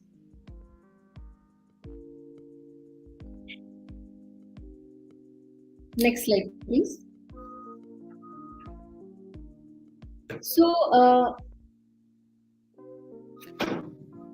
this was the position before the COVID pandemic, but we females were growing fast. We females were learning fast. We females were managing things very fast. But somewhere, I personally feel that COVID pandemic, due to the COVID pandemic, हम 10 years कहीं back चले गए. COVID pandemic somewhere leads to the uh, it was a very big shock for the women empowerment. कहीं ना कहीं हम 10 साल पीछे, अगर मैं women empowerment की फील्ड में बात करूं या एक women की सोसाइटी में पोजीशन की बात करूं, तो हम लोग कहीं ना कहीं 10 साल पीछे चले जाते हैं. सबसे बुरी तरीके से COVID-19 ने विमेंस को इफेक्ट किया है. वैसे तो profound shock it was a profound shock to our societies and economies due to the COVID-19, while the simultaneously exposing the structure and inequalities across every spheres, from the health to economy, security to social protection. But in this time of crisis, when the resources are strained and institutional capacities are limited, women and girls faced very much bad impact are only further amplified in the context, fragility, conflicts, and emergencies. Basically, it affected in three areas. It affected women in the three areas: economic, health and well-being, and healthcare system. Most of the females left their jobs and they prefer to stay back at the home because they want to support their families. As personally, I feel that working females like us, we used to, we are also having kids, we are also managing our families, but during the work time, if I talk about myself, I leave my small daughter into a crèche. But in the during pandemic time, all the crèches and all these kind of facilities were closed. So females are not having any other options, whether they have to take care of their kids or their families, or they have to continue their work in the institution. So many females leave their jobs and they prefer to stay back at home, and they prefer to uh, support their families, raise up their kids. So it was a very big shock for their economic independence also. Next slide, please. So with this, if I personally feel this leads to the gender inequality issues in their workplace also, because males are working in their full strength, but females are managing. Like in this image, you can see a female holding her kid in one hand, and with many other hands, she is managing the office work. So we undoubtedly worked like this in the COVID pandemic era. Next slide, please. So this understanding gender inequality in education includes few points, and I would like to discuss all the points with you. That women teachers are teaching from home, women students were learning from the homes. Single parents are supporting their childs, and single parents with the loss of job have to support their education. So lots of burden were there economically, and I can say professionally, all the burden was on the females. So I personally feel somewhere this COVID pandemic हमें कहीं ना कहीं वो फिर से 10 साल पीछे की एरा में इस कोविड पेंडेमिक में ले जाया गया. But there are few other issues. I used to talk on the different social issues on the few news channels. I went on for the debates there. I read lots of reports that cases like gender inequality and घर में मारपीट के, females के अत्याचार के cases इस time पर काफी बढ़कर सामने आए, और जो एक कहना चाहिए चर्चा का विषय भी बने। तो इस तरीके के केसेस भी फीमेल्स ने रिपोर्ट किया, और काफी बढ़कर आए। मैरिजेस वाज ब्रेकिंग, काफी न्यूली मैरिड कपल्स भी एडजस्ट नहीं कर पाए। So there are several issues were faced by females in these days. Next slide, please. So although we all talk about the bright future of the pharmacy, but no one wish to talk about the bright future of women in the pharmacy, or bright future of women in this field of science and technology. So next slide, please. So with this aim, FIP started working upon these kind of issues, which include gender inequality and gender equity issues. FIP wise raised the voice against these issues, and they fix certain goals for to sort out these kind of problems. FIP wise, which is FIP Women in Science and Education. Next, and we are celebrating our second anniversary of FIP Wise Women in Science and Education these days. Next slide, please. So FIP raised these issues. FIP Wise raised these issues, and they gave this whole thing, and they named it as a campaign, Equity RX. The Equity RX is FIP's leading campaign for championing women in the global pharmacy. They try to support the females who are working in the field of science and technology. They are with some objectives like empowerment of women both within and beyond the workforce. Means they try to empower the women in their workplace as well as in their personal life. Investigating in women, whether through the female workforce across all the settings and stages, or through the women caregivers in the communities, enhances access to quality healthcare and its essential steps towards the achieving universal health coverage. And FIP also focuses with the three goals like promoting equity in the pharmacy workforce and championing women in science and academia. And with that, they also focused upon empowering women as the informal caregivers. Next slide, please. So, what is Equity RX? Equity RX is basically a campaign for promoting equity in the pharmacy workforce. The average of female proportion of the total global pharmacy workforce will increase by 70% by 2030. It is an assumption, and their goals includes promoting equity in pharmacy workforce is needed now more than ever, and to utilize women's role to deliver better medication in the healthcare for all. So, if the Equity RX campaign goes well, it is expected that the number of female workforce will increase by 70% by 2030, and that's how we can utilize women's power and women's knowledge and their capability for the better healthcare services also. Next slide, please.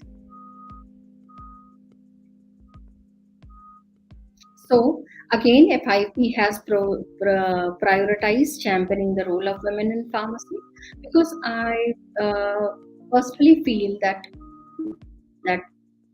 we make 50% of the workforce, we make 50% of the population.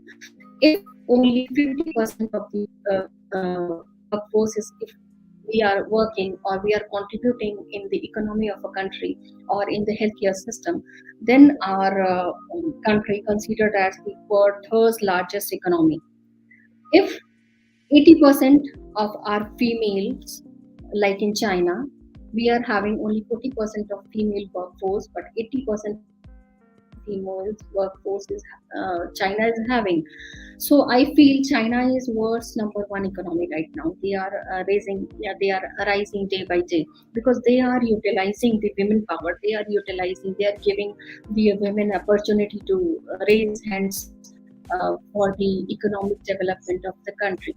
So I personally feel if we women will be given chance of the for the economic development, or we are given a chance for the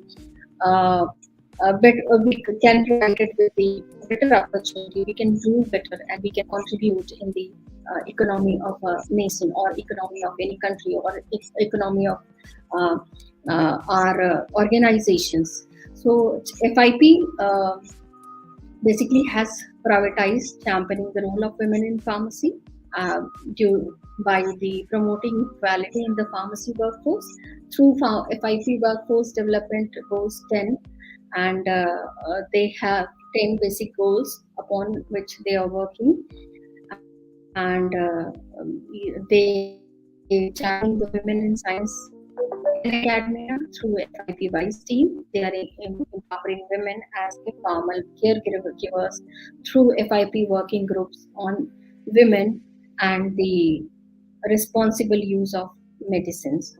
So these are few initiatives by the FIP for the benefit of the women in science and education. Next slide, please. So, what are the different scopes of the FIP Equity RX campaign? Here, I want to share with you all. While the current areas of work within the FIP Equity RX focuses on the empowering women both and within and beyond the workforce, FIP is expanding the scope of the equity program in 2020, and this is the second year of FIP. We are celebrating our second anniversary by February 2022 to beyond gender and diversity balances, extending the equity in access to care and all that this encompasses. Next slide, please. So this basically is for support equity in pharmaceutical science and education, and support the global movement. I also request the females who are watching this live on the YouTube. I request all those females to support the global movement for the women in science and education to help achieve gender equality in the women in pharmaceutical sector and education, and empower them to achieve their full potential, and to attract the students and young women into the field of science and education. We have, with these goals, we have launched FIP Wise in the 2020. So personally, I feel that somewhere the females are equally equipped with the certain kind of knowledge, the desired kind of knowledge, but we are not fully utilizing our talents. Somewhere we feel that if we take the responsibility of higher positions, or we take the responsibility of the leadership, we have to give more and more time. We have to uh, uh, devote ourselves completely in the at the workplace, and with this we cannot give the time to our families, or we cannot fulfill our duties completely. So this kind of एक इस तरीके का डर हमारे minds में होता है जो हमें कहीं ना कहीं पीछे खींच लेता है. So that's how we are not able to utilize our full potential. So this particular program FIP Wise is actually supporting the women to use their full potential at the workplace by supporting them formally and informally. Next slide, please.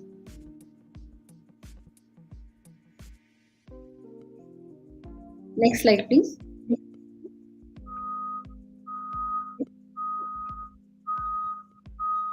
Next slide, please. Now, here, last slide, please reverse to the last slide. Yes, here The problems are so many. We have discussed the problems, but there are few strategies. These strategies are for the females who are working as academician. There are few ways. There are 7 ways I am suggesting here how we can have the balanced teaching task. The first one strategy is accept that you will never have as much time or resources you would have. Generally, what we do, we consider that abhi we are not having time or we are not having resources to perform certain kind of job. But if you prepare your mind or if you train your mind in that way that we will never have that much time or we will never have that much resources, हमारा mind उस काम को तुरंत करने के लिए ready हो जाता है. So never blame your resources or never blame that I'm balancing this and that and I'm managing the house, I'm managing the work, I'm doing this and I'm doing that.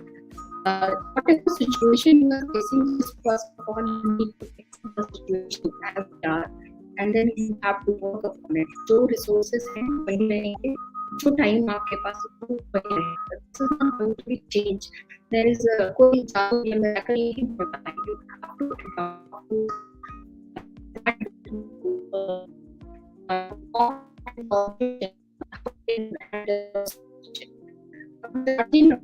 adopt accept that that was perfect.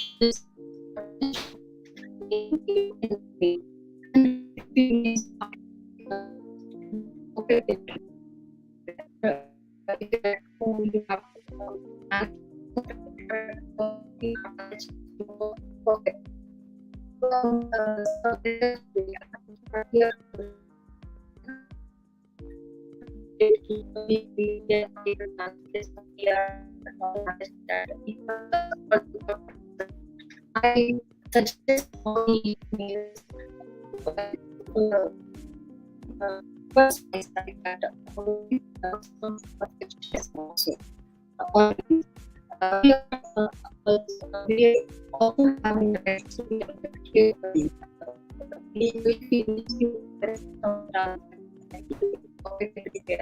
so perfection is the ultimate step. Strategy number 3 is work with other teachers.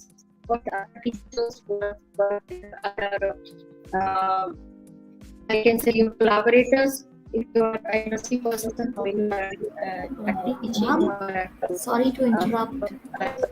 professional, so there must be have to form informal network. Dr. If Renu, we are not able to perform that job perfectly और कोई और उसको कर सकता है तो vice versa हम लोग एक ऐसा इनफॉर्मल ग्रुप बिल्ड कर सकते हैं जो फीमेल्स और मेल्स एंड फीमेल्स मिक्स कराकर एक नेटवर्क बिल्ड कर सकते हैं जो कि टाइम पर हमें हेल्प कर सके. सो build network of teachers or build a network of the same people of your nature. So it can help Dr. you Renu ma'am, at the time of your deficiency or जब आप कुछ problem में हो या कुछ नहीं कर पा रहे हो तो आपको हेल्प कर सकते हैं. Is create a personal learning network. Again, I'm talking about the networking, which is playing no leading part in the female fraternity. We play somewhere in the networking because somewhere we blame our family, somewhere we blame just that we are not having time to network, to be around people. We talk on the phone calls. Build our network, but we have to go for this. We have to go for the networking, for the better learning, for the better grasping what is going on the environment, or to learn the new things which is going in the field. So we have to build a personal learning network. Next one is work smarter, not harder. Although hard work is the key for success, but hard work not always pays. कि आप बस एक ही condition में बहुत hard work कर रहे हो, but your hard work is with the smart work. How it could be with the smart work? You have to fix your priorities. Which work is more important for you? Finish those tasks first. And then, according to your priority, you can make your priority list of work, that which work can be done first, which work can be done second. That's how your task will not coincide with each other. Keep your personal tasks separate, and keep your professional tasks separate. And then make a zigzag kind of collaboration कि मैंने ये अपना personal task पहले करना है, then this professional work, then this personal task. This kind of things you have to prioritize. So a smart work is with the hard works makes you an achiever, can make you an achiever. So you have to plan your work very smartly. The next strategy number 6 is the remember the small changes leads to bigger ones. It's always सबसे hard step, I think first step होता है. The first step is the hardest step in your life. When we start doing this and that work, when we take the first step, is the hardest step in your life. So we generally think छोटी सी बात है, ये छोटा सा change है, इससे कोई बड़ा बदलाव नहीं आने वाला, right? But those kind of small moments, those kind of small achievements going to make you a leader one day. छोटी चीजें, कोई बड़े बदलाव की शुरुआत आपको छोटी चीजों से करना होगा.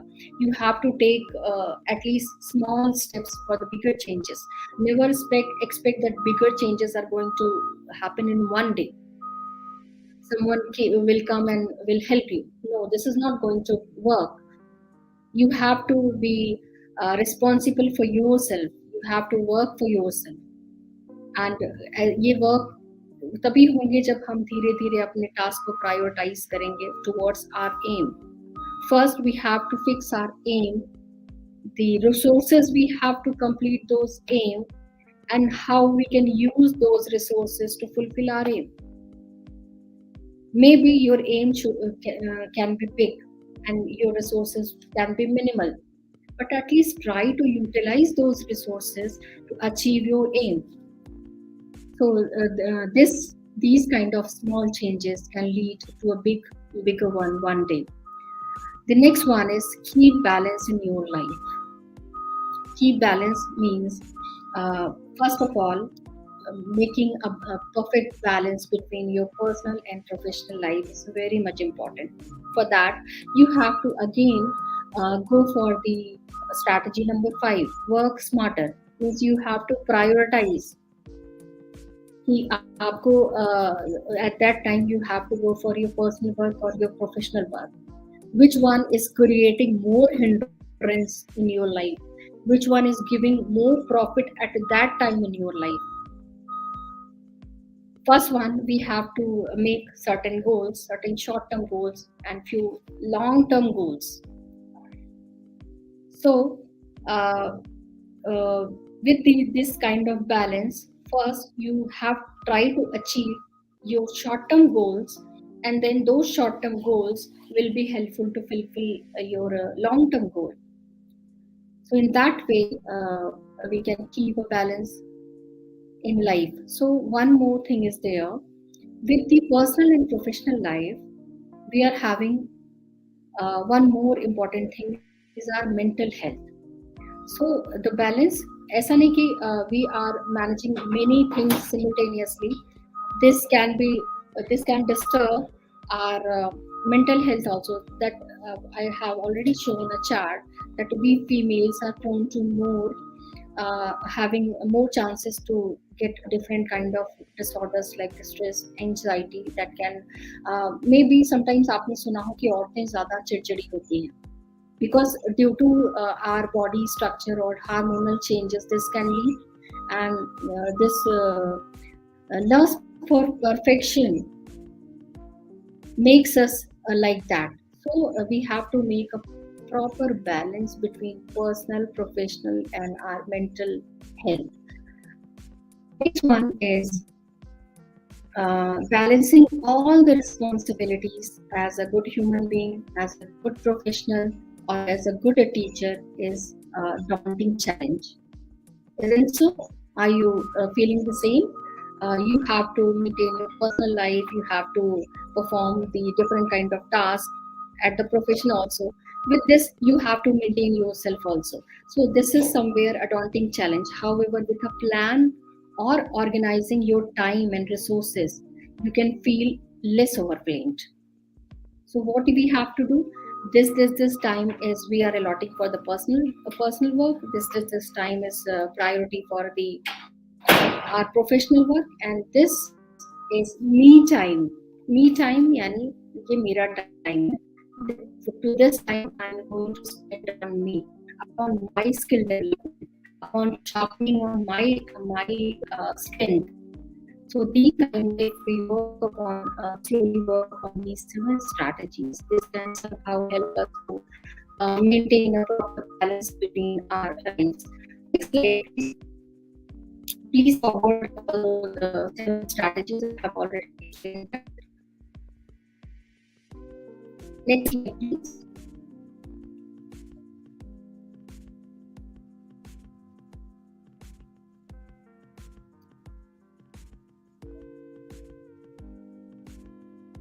This I have already discussed that Expo never had a time and resources in the acceptance for taking to live and be autonomous and independent, have some strong sense of purpose, be unconventional and supportive, and never stop talking.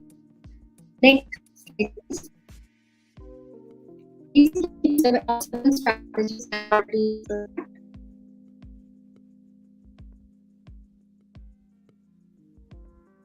please click on these 7 strategies.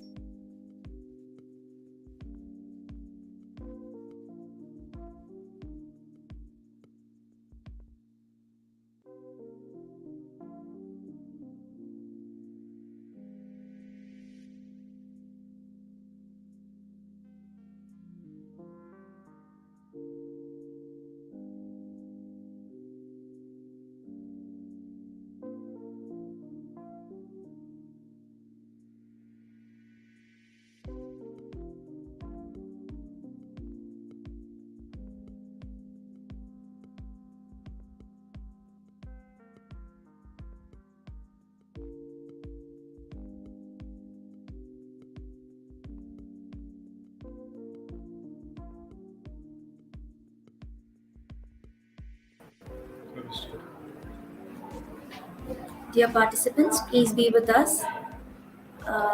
I suppose ma'am lost her connection. Strategies can help you a She lot shall be here in really maintaining soon. your. Oh, there she is. Yeah.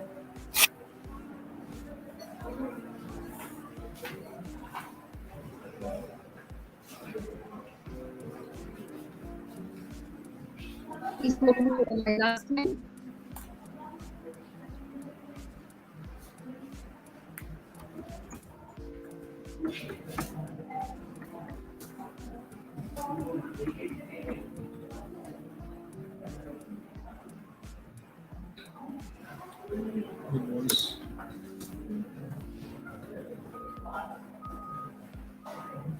So with that, share a few strategies for the proper balance to the mental health or in your professional life. With that, I would like to request from all today to have a me time, me day, me day to follow us to avoid and stay take the bus, take the bus so I request Hello, ma'am. any online Ma'am, are you able to listen to me?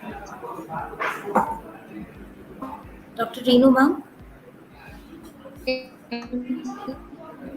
Ma'am, the voices are all muffled up and we cannot really hear you properly. Is there some sort of network issue you're facing?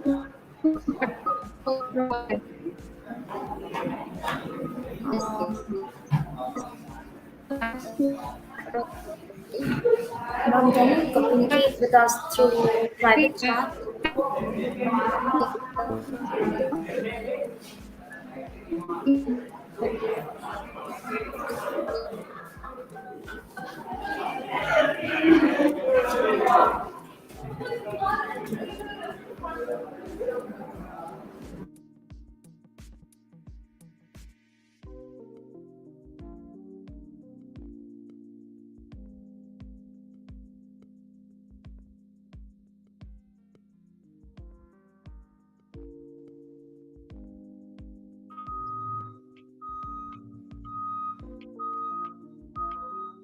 Yes, are you able to hear me?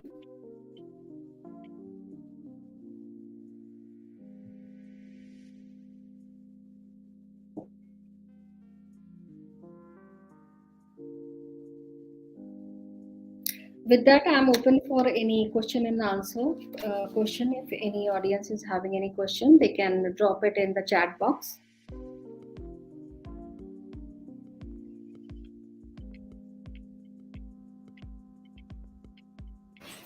Are you able to listen to me? Yes. Yes, ma'am.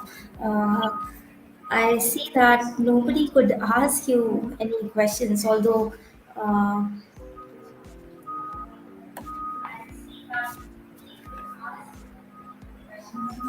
I,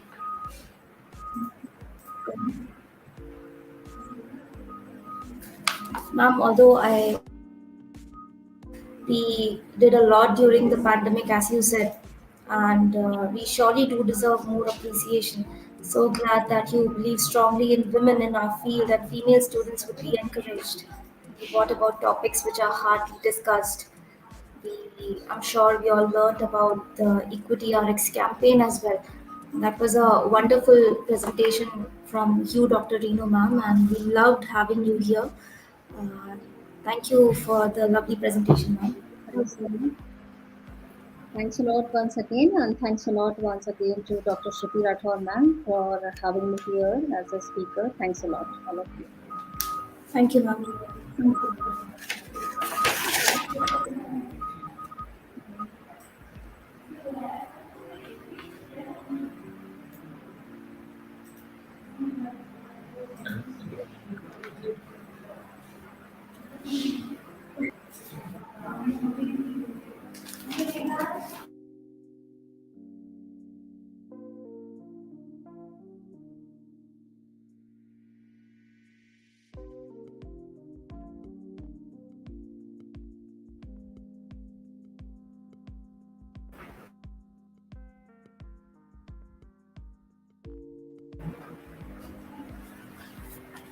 A while ago, we were introducing Dr. Alpana ma'am to all of you, but due to some technical issues, she could not connect with us at that time.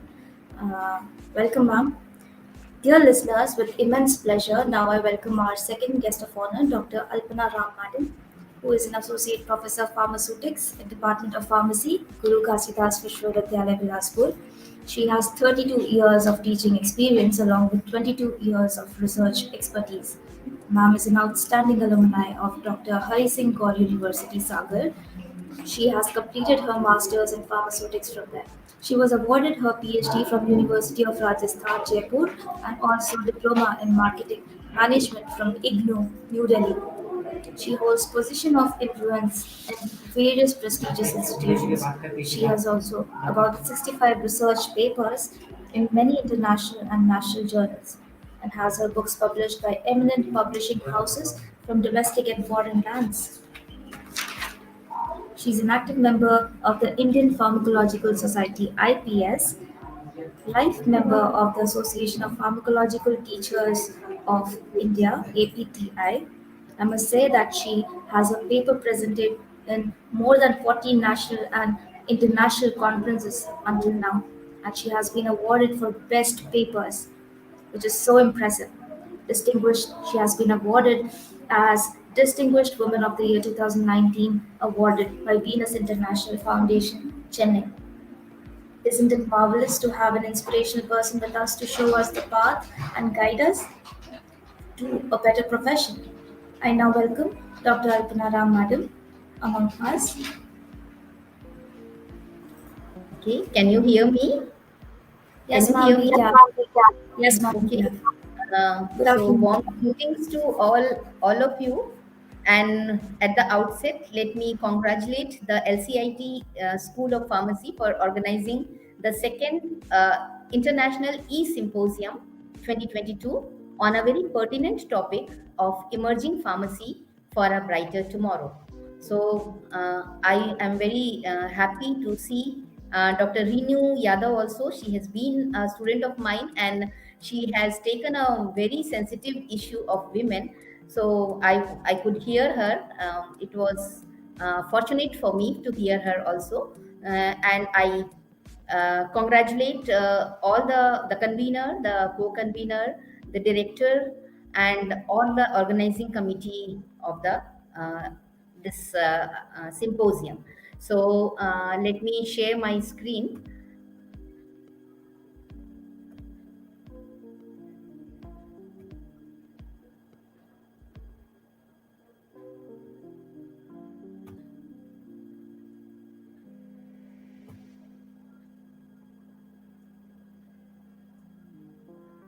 Uh,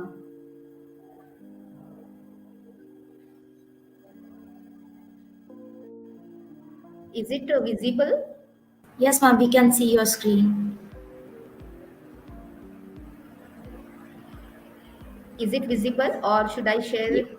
Okay, I think it is not visible. No, no, ma'am, it is visible. We can see your screen properly. Now we are not. No, We were the able to see. presentation. No, Okay, ma'am, let only the me share screen. it. Yeah, Okay, the screen is there. Let me share the yeah, yeah. presentation.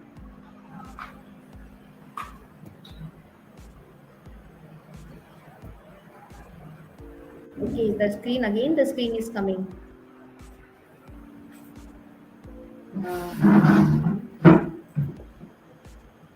Just let me share it once again.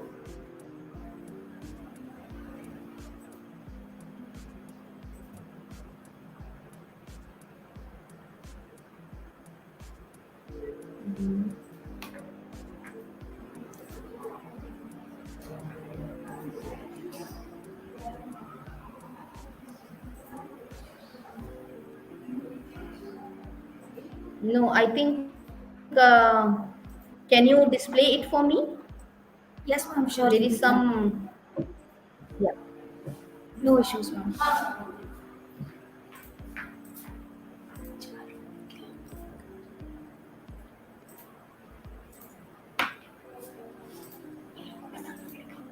There you have it, ma'am. Yeah. So my topic is uh, pharmacy transit towards a twinkling tomorrow. So this is the topic of the symposium. Next slide, please. Next one. So as you can see from the slide, a doctor gives life to the patient through medicines, and a pharmacist gives life to the medicines through his knowledge and skills. So be proud to be a pharmacist. Next, next one. So, as we all know that pharmacy revolves around the medicine, and it is both an art and science to serve the health of the humanity at large, which is the dire need of the day. Next one, next slide. So, right from the manufacturing, marketing, ensuring safe and effective use, preventing the adverse drug reactions, patient counseling in the hospitals as well as in the community uh, for disease prevention, So a pharmacist is involved in multifaceted activity, and the ultimate aim of our profession is to provide a better healthcare for the patient. So the profession of pharmacy focuses on the patient. The production or the industry people, they are manufacturing the drugs. The hospital and the community pharmacists are distributing and dispensing the drugs and counseling the patient for the right use of the drug. So next one, please. Next slide. Now, it is rightly said that pharmacists are drug information experts. No one knows more about medications than pharmacists. And it is very true because the pharmacy curriculum equips a pharmacist to, to know about A to Z about a drug. Now we study subjects like pharmacognosy, pharmaceutical chemistry, analysis, human anatomy and physiology, dispensing pharmacy, industrial pharmacy, hospital and community pharmacy, drug regulatory affairs, then biopharmaceutics and pharmacokinetics, and we have so many topics, important topics like the drug interactions, the adverse drug reactions, pharmacovigilance. So all these equip a pharmacist to know completely about the drugs. So there is no one who is more expert than a pharmacist about the drugs. Next slide. So pharmacists, I think they are very accessible professionals. They are more approachable than any other health professional, whether in a hospital setup or in a community. A pharmacist, I think, he can help to alleviate the apprehensions that the people might be having about the disease or their healing. I will just try to convey a small case study. What happened once patient visits a physician, and the physician diagnoses the ailment as a canker. Canker is a canker. Now, canker is nothing but a small ulcer in the mouth. It is there are small lesions in the soft tissues of the mouth, which is a simple ulcer, and the prescription of the prescription read that the benzocaine was prescribed, hydrogen peroxide rinses were there, and the antibiotic doxycycline was prescribed. Now, canker is a very unusual word which people do not know, but cancer is so much involved that we all, even a layman knows what is a cancer. So the patient was so much apprehended, he was in fear that I have oral cancer. He goes to a pharmacist. The pharmacist, with a very smiling face, he is just dispensing the drugs to the patient. The patient is looking at the face of the pharmacist, and he asks the pharmacist, "Is there anything serious?" The pharmacist says, "No, no, there is nothing to worry. It is a small ulcer." Now, just think what a relief the patient might have got after hearing this from a pharmacist. So I think that pharmacists are real stress busters of the society. Next slide. Now, here you can see that pharmacy is not a solitary profession. एकदम अलग थलग profession नहीं है. This is linked, pharmacy profession is linked with so many professions. So we are connected with the physicians who have the responsibility of prescribing, diagnosing and prescribing the drugs. Then the nursing staff who will ultimately administer the drug to the patient at the right time and at the right mode. So, and pharmacists are also connected with other allied health professionals like the pathologists, the physiotherapists, the dietitians. So, all are connected with the pharmacist, and not only the different professions, but pharmacists is also connected to the general public. So, so we should be proud that we are pharmacists. Next slide. Next one. Now, this is a patient life cycle. That means the patient has to go through all these processes and all these professionals to cure his disease or for the treatment of his disease, starting from the physician. Now try to remove the pharmacist from this picture. If you remove the pharmacist from this picture, the life cycle of the patient will be incomplete. Now, who will manufacture the drugs for the patient? Who will supply the medicine to the patient? Then, if the pharmacist is removed from the picture, who will be counseling the patient for the right administration of the drug? So, the patient life cycle is just incomplete without a pharmacist. So, we should be happy that how important we are. Next slide. Next slide. Now, look at this. This is a huge pharma tree. It is not a dry tree, but this tree has numerous branches indicating the wide career opportunities for a pharmacist. The pharmacist, after graduating or even after post graduation, has a wide choice, and many avenues are opened for a pharmacist in industry, in academics, in hospitals, in the chemist shop. As an entrepreneur, he can go for higher studies, then research and development, membership in certain regulatory bodies.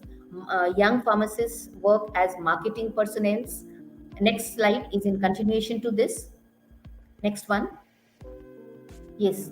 So these are the vast opportunities for a bright future. So to continue, the pharmacy as a career has bright opportunities, and particularly after the pandemic, after COVID-19, the pharmacist's future has begun to shine radically. The big pharma companies business had shooted up to the sky, and all the vaccine manufacturing companies like the Moderna, the Pfizer, AstraZeneca, Serum Institute, they have earned billions of dollars in this pandemic era. Various divisions are there, like production, the quality assurance division, quality control, packaging, documentation. All these are the various divisions of the industrial pharmacy. They are open for the pharmacists, and the pharmacists can also be good entrepreneurs, as in the retail business, in the wholesale business. Some of them are opting for repackaging, chemist and druggist business. So you can opt also for academics after MPharm or PhD. Academics is also a very lucrative job, and you can become assistant professors, associate professors and professors after that. And one of the recent emerging fields is pharmacoepidemiology. Now, this is a very recent field where a pharmacoepidemiologist can provide the estimate of the probability of the beneficial and adverse effects of a drug in the population. Pharmacists, that they can become drug inspectors as well. After B-Pharm and M-Pharm, there are opportunities as a hospital pharmacist, and also as a drug therapist. A pharmacist can evaluate the mental and physical health of a patient, and even the addiction of people, and assess their readiness for treatment, develop and review their treatment plans. Now, knowledgeable pharmacists can also provide consultancies to the pharma companies, biotech companies, and after post graduation, research and development as well as the product development fields are open in the industries also. A number of young pharmacists are involved in the sales, market, and marketing of various pharma products. And also, a pharmacist can be a member of prestigious bodies like the WHO, FDA, and FIP, that is the International Pharmacist Federation, of which Dr. Renu Yadava was talking about. Next slide. Next one.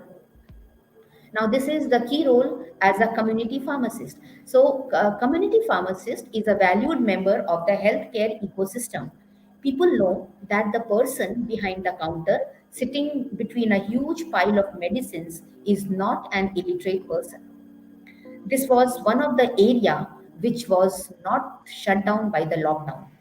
Rather, the community pharmacists were much more needed, and they were well equipped with novel techniques like home delivery services, dispensing of e-prescriptions, telepharmacy.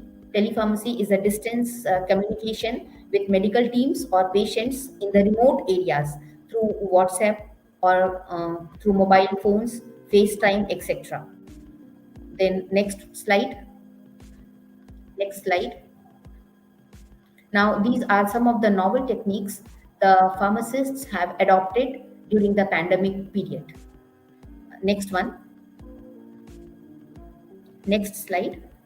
Yes, I was talking about the e-prescription. So the pandemic era has seen a rise in the e-prescription or the digital prescriptions, which can minimize the pharmaceutical errors. That you know that the handwriting of the physicians is many of the times it is illegible. उसको पढ़ना बहुत मुश्किल होता है.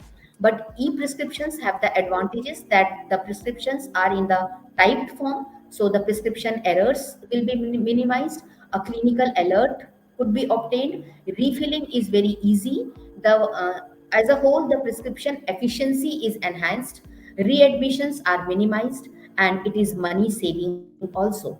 So this is a new practice which was evolved during the pandemic. Next slide. Next one. Yes. So, and these are some of the online medication order apps. Now, you can see that in the past, these apps were not there, and the patient had to bring a paper prescription to a pharmacist. But now these apps have been introduced in the past couple of years to improve they have improved the customer base. They have built a brand reputation. The time is saved. They are very easy also to operate, and secured payment system are there to generate better revenue. So you can read from the slide, and we have been seeing in the television also the advertisements are coming. Farm Easy, NetMeds, MyMeds, My Schedule, My Med Schedule, True Meds, Eligrade, Caring Village. All of these are, and these are only a few, but there are so many medication order apps which have come up. Next slide. Next slide. Yes. Now, this has been a practice in many countries during the pandemic era. Now, what happens in this era? The community pharmacists, they were entrusted to identify the COVID patients when people used to visit the pharmacy or they contacted on phone. The pharmacist had an inquiry questionnaire regarding the symptoms, the travel history, the contact with other patients. Now, all this questionnaire was designed, and if the patient fails in any of the criteria, he may be advised to remain in isolation by the pharmacist, or if the pharmacist could see some seriousness, he could report it to the relevant authorities and the physicians. So this was the practice, and in many countries, the pharmacists were given a lot of authorities to dispense the drug, and for minor ailments, the pharmacists were given the authority for diagnosis also. It was not in our country, but in many of the developed countries, because the physicians were very much engaged in treating and caring about the COVID patients. Next slide. Next one. Now, see, this is a list of some of the epidemics and pandemics. Now, these epidemics and pandemics, they are not new. They have prevailed through times immemorial. Now you can see the bubonic plague, which killed at least 75 to 200 million people worldwide. The date of this, you can see from the slide, it is dated 1346 to 1353. So see, it prevailed centuries ago. And after that, these are very few to name. And the latest COVID-19 pandemic, claiming at least 6 to 23 million lives worldwide. You can see we have all witnessed this, and such casualties, they have been devastating the human race, and pharmacists have played a pivotal role in such epidemics. So next slide, next one. Yes, the role of pharmacists in the previous outbreaks, in the previous epidemics and pandemics, the role of pharmacists have been widened from the routine job of just selling the drugs. So pharmacists have been involved in activities like disease monitoring, surveillance, immunization schedule, diagnosing the diagnostic testing, etc. The Canadian Pharmacist Association designed the role of pharmacist in pandemic preparedness plan to combat the H1N1 influenza. During the flu pandemic in US, UK, France, and Germany in 1918, you know that this pandemic had claimed at least one third of the population. So it had so much of mortality that at least one third of the population died of this flu pandemic in 1918. So the pharmacists, they were engaged in maintaining and dispensing of the antivirals. The Nigerian pharmacists, they helped during the Ebola outbreak by promoting the infection control measures. During the influenza pandemic, the pharmacists maintained effective communication with other health professionals, and they also played a valuable role in protection of high risk individuals through vaccination programs. The pharmacists have also provided patient centered therapy with stringent infection control measures during the SARS outbreak. So the role of pharmacist has always been trustworthy. Pharmacists, you can just find a pharmacist in your vicinity. You can easily approach a pharmacist without taking prior appointment. And even you don't have to pay for the pharmacist advice. So pharmacists have such a valuable role in the society. Next one. Yeah, I think it is a continuation to this. Next slide. Yes, it is continuation to the previous slide, where the pharmacist, where we have seen the role of the pharmacist in different types of epidemics. Next one. Next slide. Yes, this is the role of pharmacist during the COVID-19 pandemic. So the pharmacists during this COVID-19 pandemic, they were engaged in the healthcare when all the healthcare system was collapsing due to the limitless number of coronavirus patients. Pharmacists played a pivotal role in the disease prevention, management, and containment. And these pharmacists, they were working in several localities. They were linked to the patients either directly or indirectly, and health authorities across various countries were recognizing the role of pharmacists. Next one. Next slide.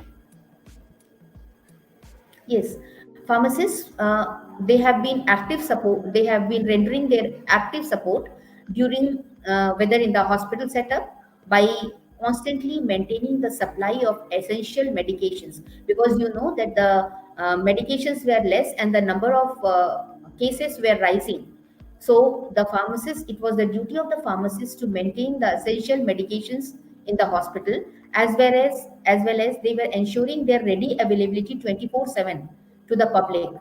And they had the ready stock of medicine, the sanitizer, the personal protection kits, PPEs, face mask, face shield, hand gloves, everything was in stock with the pharmacists. Yes, next one. Next slide. Yeah, this is again the pharmacist role, and these pharmacists, they were engaged in the disease prevention schemes, and these pharmacists, I wish to share you about a small incidents.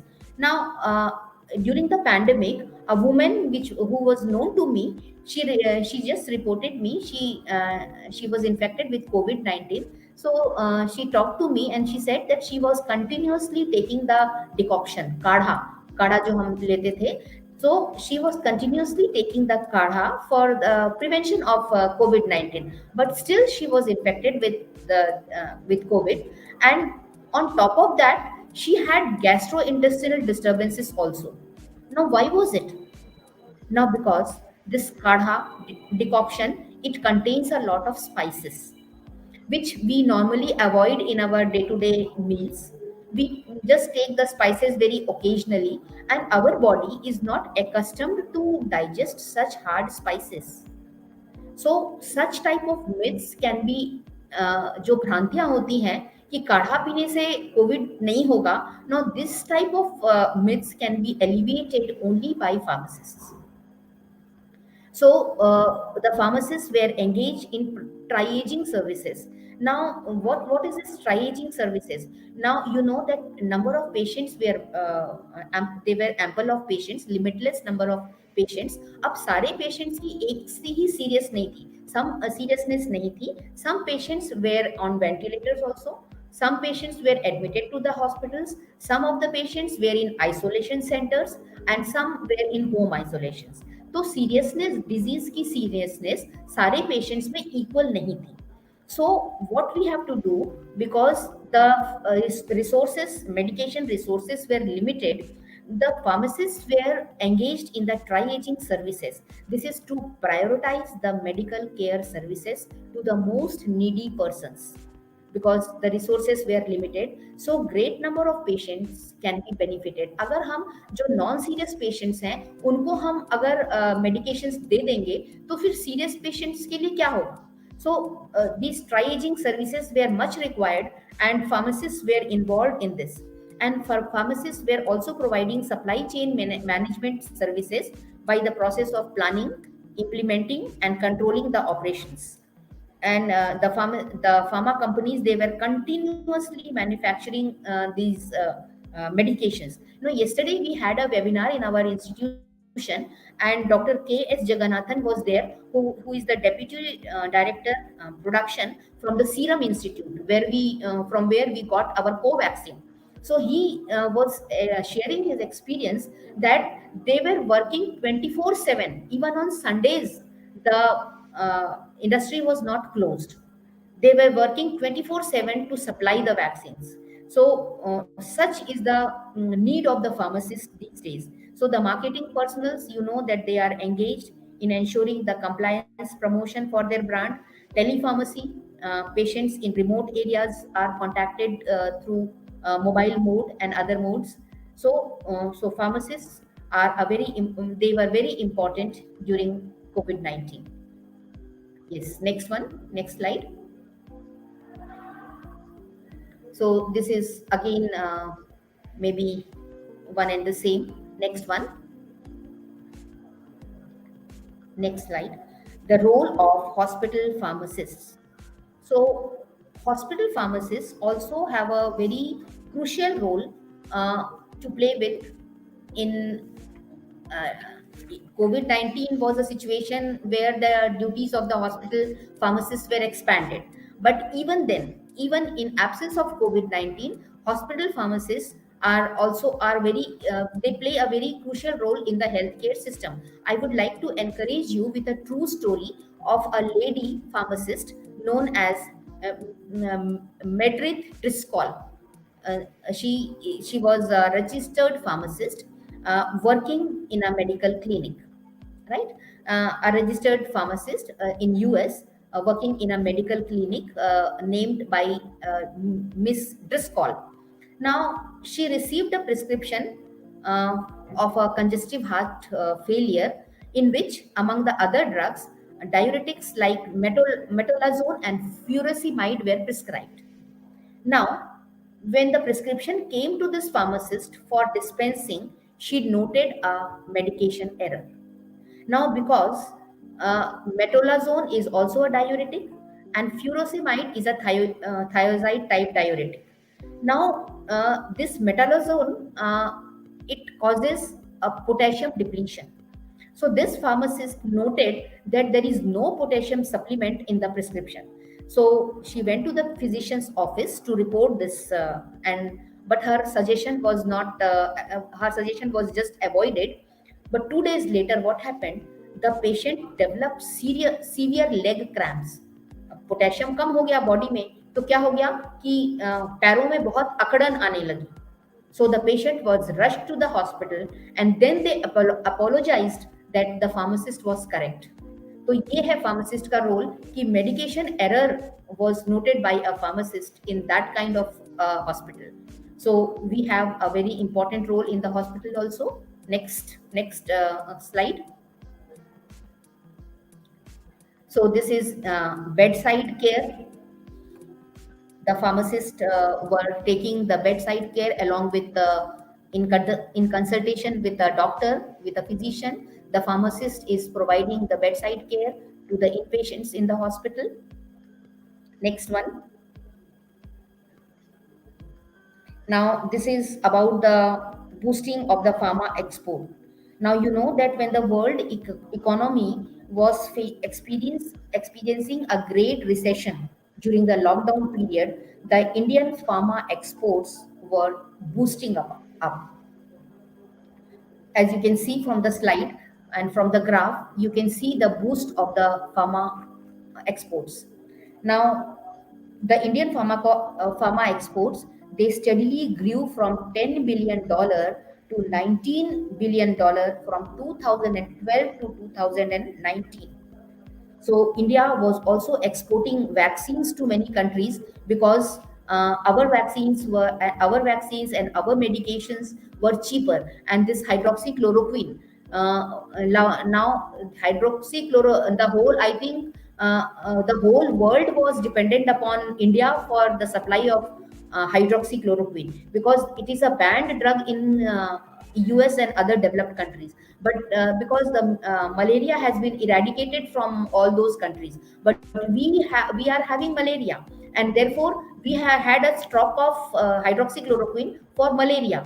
And this hydroxychloroquine proved to be effective in this COVID also, because some patients responded to some COVID patients were responding to hydroxychloroquine. So the whole world was depending upon India for the supply of hydroxychloroquine. So the pharma exports have boosted up because our quality is good and medications are cheaper. Yes, next one. Next slide. Now, this is the changing role of the pharmacist. In the past, pharmacies were only compounding centers, and pharmacists, they were known as compounders. पहले pharmacist नहीं बोलते थे, उनको compounders बोलते थे. And when a person used to visit a pharmacy, there was a pestle mortar, और वहाँ पर कोई syrup और या फिर कोई lotion compounder compound करके उनको देता था. But later on, the pharmacies, they became pharmaceutical centers to dispense the pre-manufactured proprietary medicines. And now, pharmacies, they act in collaboration with different sectors as integrated pharmaceutical networks. All the sectors are incomplete without a pharmacist. Next one. Next slide. Yes, pharmacists can play a very important role as myth busters. You know कि बहुत सारी भ्रांतियां होती हैं जब कोई epidemic होता है, and this pandemic, it is also an era of infodemic. And you know what is infodemic? Infodemic मतलब क्या होता है कि गलत information, misinformation is being circulated to the public through either through the media, television or other social medias. गलत news जो है वो spread हो जाती है, and pharmacists can act as myth busters. Now you know that sanitizers, कि sanitizers के बारे में एक myth है कि they can cause contact dermatitis, but the fact is that alcohol based sanitizers are safe for everyone to use. एक और myth था कि जो अगर हम gloves पहनेंगे तो gloves से because the nurse or any other hospital staff is touching the corona patient, so through the gloves the corona might be transmitted. But this is only a myth, and it was not a fact. And similarly, hydroxychloroquine is effective in all the COVID patient, but ये myth था, it was not effective in all the COVID patients. Then vitamin D and C and zinc and other micronutrients are critical for COVID treatment. ये एक myth था, एक भ्रांति थी कि हमको विटामिन सी लेना है. Vitamin C is good for increasing the immunity, but it is not good.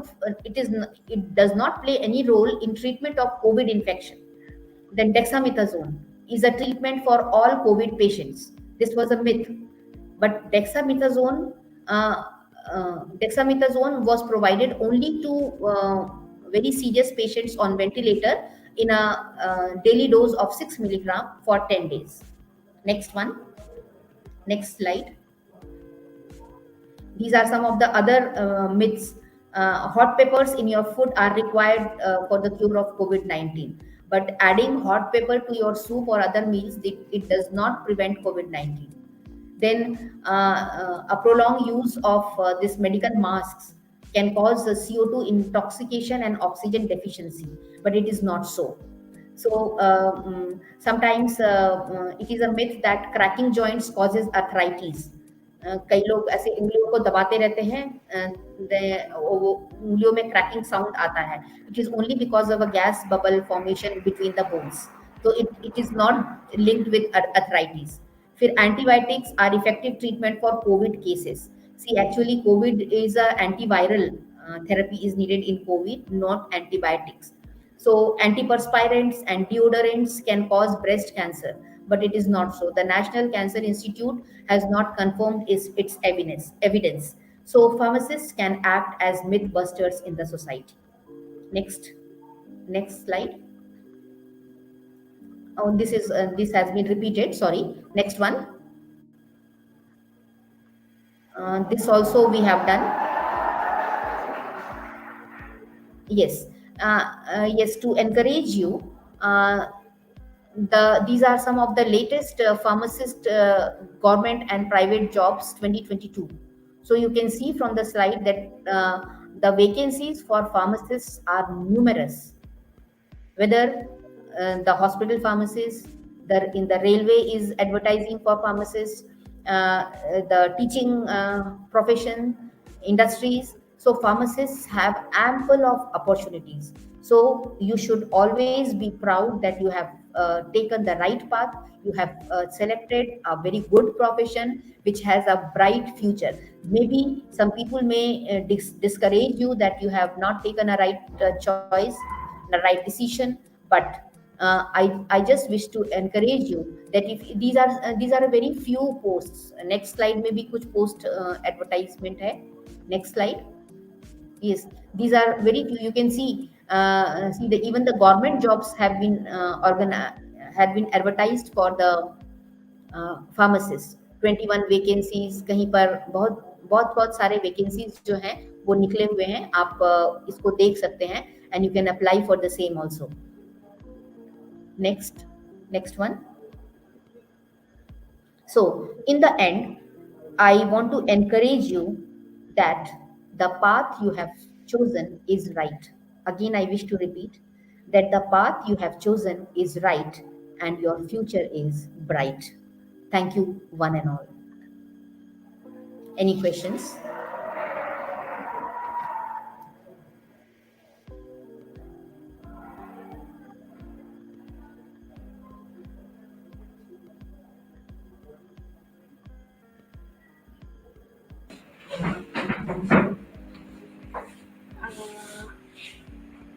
Ma'am, there were no questions. We could not see the questions from students in the comment section. But during your presentation, ma'am, I wanted to say so many things, and I agreed with you on so many topics.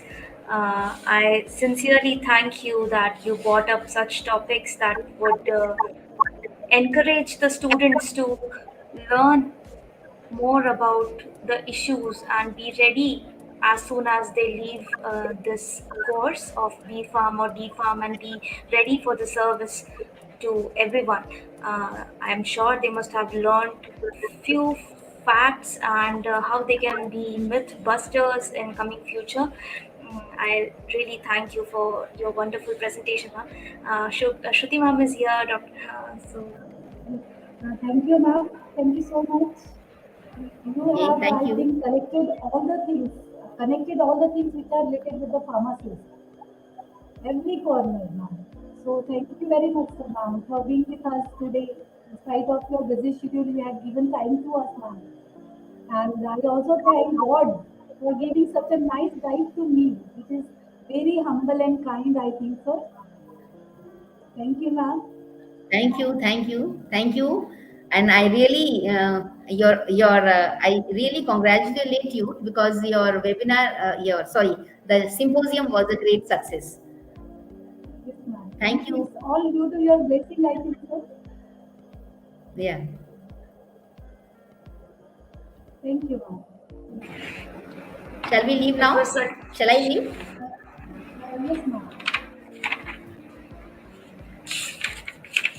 it was such a nice view to see a student and a teacher reconnecting over a webinar. It was such a nice scene.